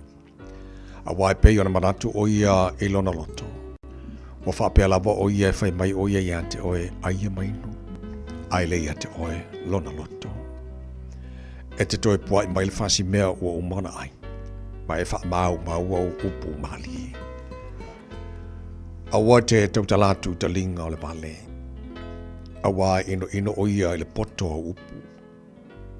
Awa ne isi ili tua o i o le vavau. Awa fo ine e o ia whanua o e matu oti. Awa malo si lava lo lato faola. O ia lavana te whaia lato finaunga ma oi. Wai mai lo loto i mea e awa oina. Mau talinga i upu e poto ai. Awa ne ta fia le au inga i le tama. Awa a whai e te sasa ia te iese la au. E le oti o ia. E te sasa ia te iese la au. Ona e la vea ina lea. Olo na nganga ai se oli. Lo watari ie, a whai e poto lo loto. Ona fia i lea o lo unei la maloto. E oli foi lo manatu. Pe atau talau la ngutu i mea utonu. Awole lo silo loto ye angasala. Aia e matao i le aso atoa. Awa afai o ia ile unga. Ona le upale lea o lo wha moe moe. Ia e whaalonga mai lo watali i.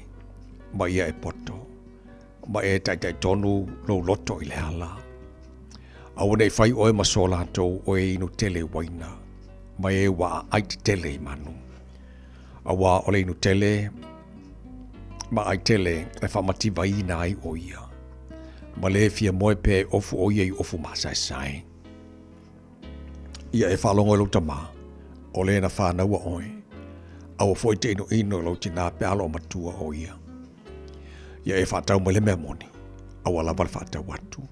Ato foi ma le poto. Ma le awa o ina. Ma le atamai. E matua oli lava le tama o le wa meo tonu. O le na whanaua le atari poto e fia o ia i ante ia. E fia lo tama ma lo tina. E ori lava le na whanau mai oe. Lo watali i, au mai lo loto i ante au. Ma ia fia o mata i o wala. A wa alfa fine tane o le lua maulalo lea. O le fine ese, o le vai eli pui titi lea. O ia fo ina de saunia mai lei, e tu sama leo whamea. Na te whaato te le ina, fo i tangata mi o le tonu. Eia te ai e le awe. Eia te ai e mala. Eia te ai misa. Eia te ai le atua tu vale. E o ai e manunu a fua. Eia te ai e mata mumu. O e o fatu wai le waina. O e o atua sa ili le waina filongia. Aua te mai le waina pe a mumu mai. Pe a pupula mai le ipu e aru sa o ifuia. E muri ane feu ia peise ngata. E peo le ngata uongolo na tui. E vai o mata i fafine ese. E tau tala fo ilo loto o i mea whapia pio. E tu salava oe ma leo te oto te tono o sami. E tu sa fo i ma leo te oto i le tumu o le whana. E te whapea na lato whasi au. A o tele tinga ai. Na lato tu i au. A o tele langona. Pe a au ala. Ona ou. Toi sa ilia lea. Ua awina atu le upu o le poto i le nei aso o no le langolango mai a linga Fusi and Sons Funeral Services. Ua mawhai o na tu whatasia o au nanga tala whea ngai i ni tautau ngō fia tele. E fso soni atu ai, a o whea ngai oe ma le popole ma le wheme mea. E mori whatasia atu ai ma wha mai senga, ma wha mawhana whananga mai a linga Fusi and Sons mo a inga uma o Samoa ua whea le maliu ma le oti. Malau mai loa ia lingalinga Philip Fusi lingalinga. To ia whaapo lingalinga, to ngia si ulavea, pesusu mai i le luas fulwalu Canning Crescent i Mangele.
solo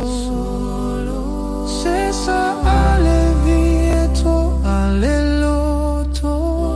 Au isara elua tatalo Ia sofa iso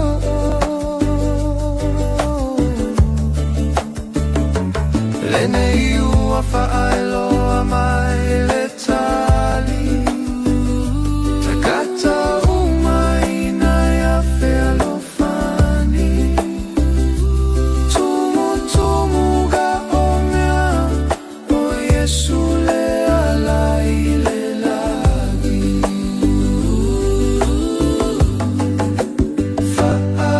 Fa'amalo sipia Fa'amalo sipia Ole ola e fa'avavo lo tawila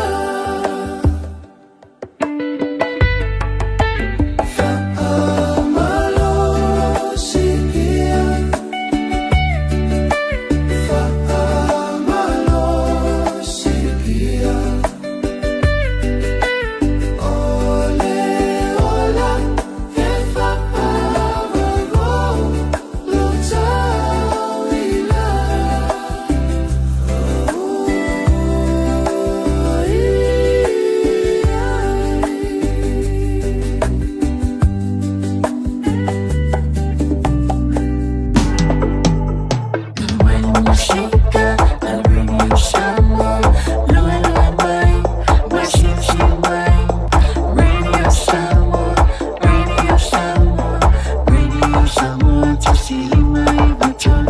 Radio Samoa. Tomo Red Samoa's fully moved to a more than 8 time. I'll mala matanga of Yasu or to Yai or my ordinate time. Or Manuia my oi. My El Pesilla my amount of Tassimalena. Kako Karkalango. Penga my low out if I over Vayaso Penga if you fear. If I won't call on all our super rock, Pimagiska along Safa. Ah, Manayana.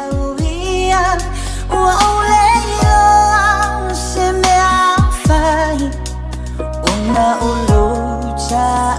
milo milo aelese ichang salamai afai lava wa emusu tauvale ilo ulu ilo alofa emafuaya taupu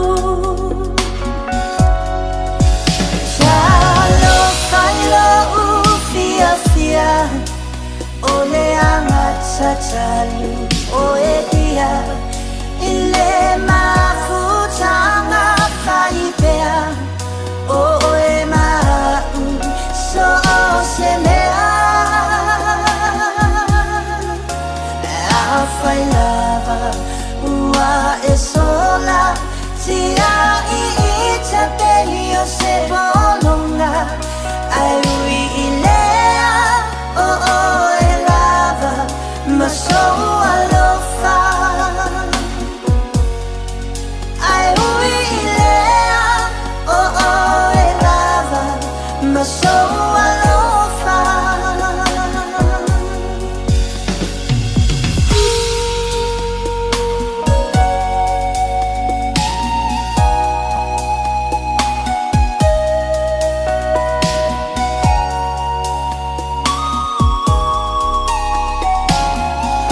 ole angata talu o ekia ile mafuta mafaipea o e mau so semea afai lava ua e sola tia i ita penio se polonga ai ui ilea o e lava ma so alofa ai ui ilea o e lava ma so alofa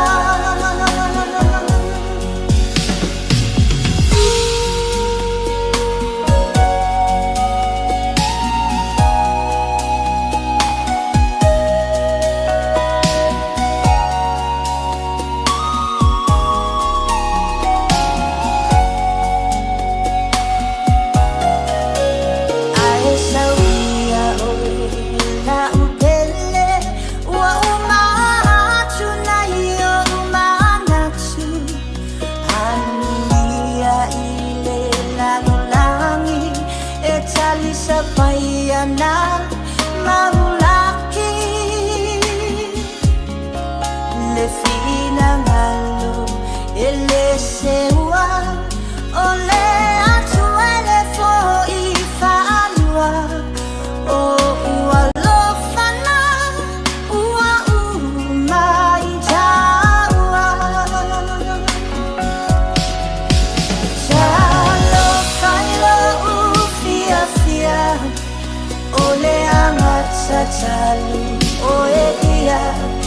ile mafuta mafaipea o e mau so semea afai lava ua e sola tia I ita penio se polonga ai ui ilea o e lava ma so alofa ai ui ilea o e lava ma so alofa ai ui ilea o e lava ma so Whawhiwhia ngona tai ala readers hamos whalima hima tolu amo. E ai nei ngā luenga al tātou insinia fia whaia mō le whalea tili o tātou whaisislo le titi o tātou whatinga whailunga o le Facebook mari YouTube. Le whai tai au whau. So manatu la whapopu tātou taranoa ngora ne whai tai au. Ta longa sa whanga solo le whai ungor vai aso to te re tātou e tāpua I lea au ma lea au. Ia me se lava Super Rugby Pacific o lo whanga solo. Ia, wha moe sa wha whiwhiena o e tau whainga lau au, sa iai. Pekon vai aso la sau sila I swing o tu la whono le o I nei le Super Rugby. Pei ua mana iai fo I le vave o le alu o le ta longa o I nei. E nei swing o tu la whono le Super Rugby le ua whanga solo le tausanga nei. Si kaimi bea whasala fo I bea le saonga kongi polo skalamu ia wa le koe aia line out ia wa le koe whael skalamu ia ai free kick ia bave ai alfa nga solonga fo le talonga ia pena mai lau au le whai unga rwa yaso o e fia whai unga na iai walau titilo atu sa ta alo le Hurricanes moana talonga moana la Sprayle Fasitele o aina malo le Hurricanes le masimo de lua ele sfulu te le lo sila tatu au an pe o ile to te ano Samoa ma la tonga o lo ta alo ai ia manaia te le niso alo fo sa fata alo fa ya onga ele talonga ia o le tulanga na iai na yalo Samoa ia fa pena fo nisi mai tonga Waratahs ta alo mo le Fijian Drua tolu sfuluono le sfulutolu o le tasilea au I lau tilo ua le tutusa fo ile tulango I latou ta alo pena iai nei tausanga wawai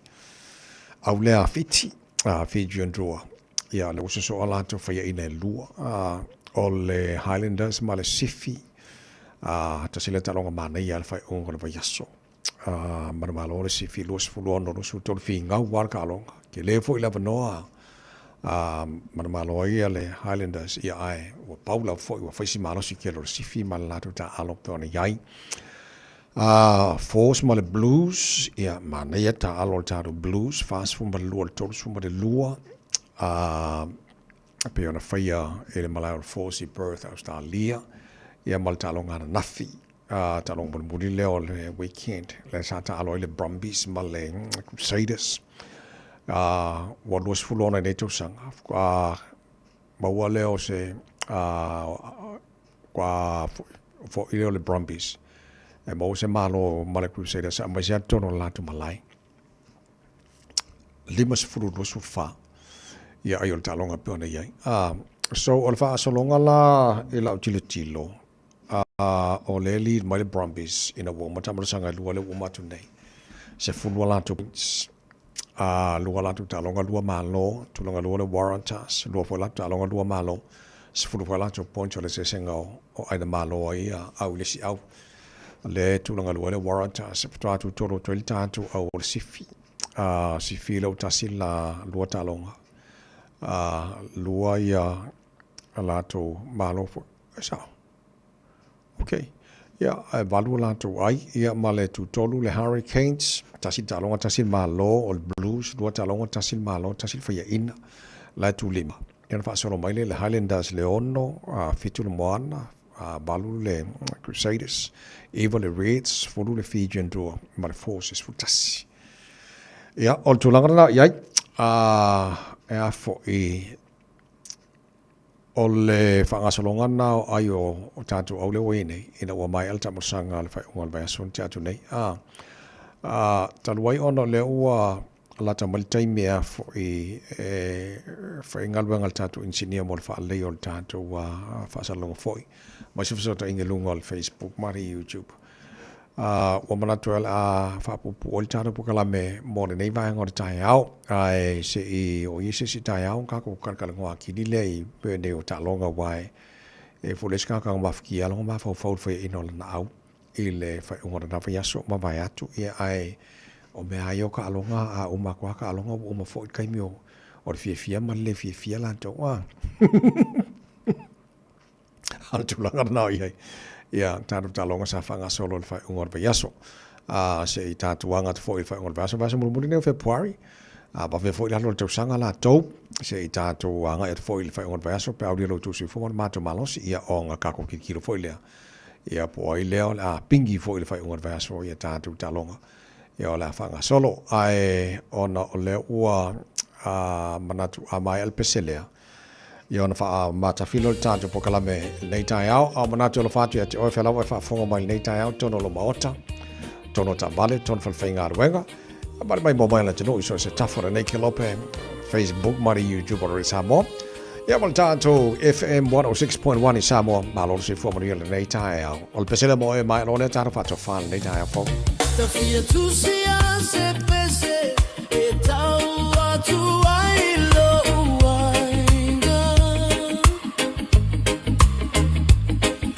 So, O Segangana, Yatunu.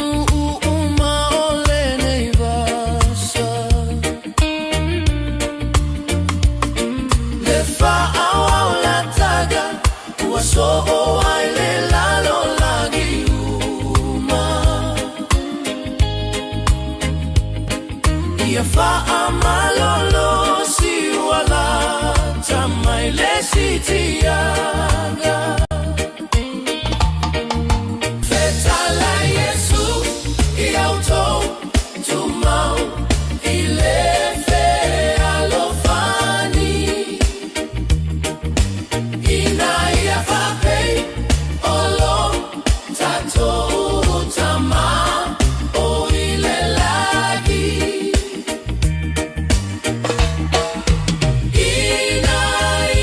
fusia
Sabona tro pele amailo awa tro rimo ta wo fa to fa mon nei tai au o lo o foto e mai engineer ta to porkala mesi tau to fitiatu le tulanga ta to musini fa sala lau fa wo pe o ke pone le fa wo ta to musika porkala me nga nga lai cha lo fia fa le ya tili mon nei time fa te tere lau talo mo ria la para ni aso to ona nei ta fai bene so fa mai mon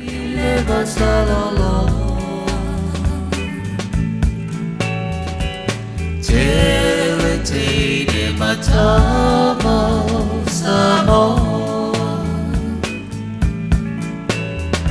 Aole anganu o tamo atu leva ololo Mai mau pe ana tui fo itu ole lalolagi Tui te patasi samoy na namasali Alo falentasi letasi fela lola lomai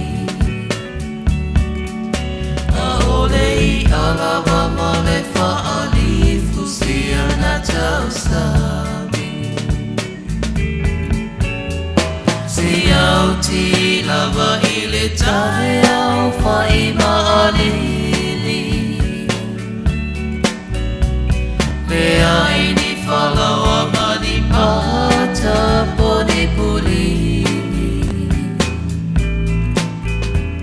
Lao si pepe ina iai pose biti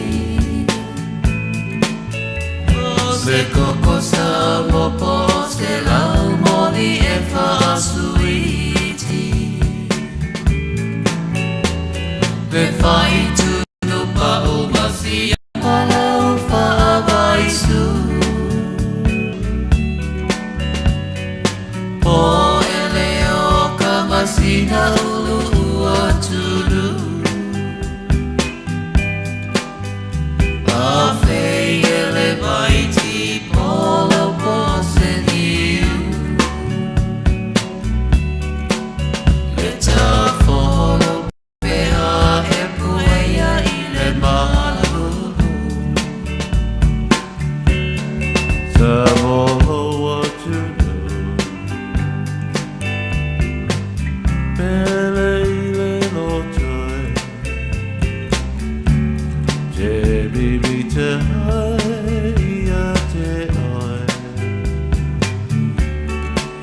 Ma I mau When I find you what else of fear Tau mo watu ole ane to e vaia Tele manu ole va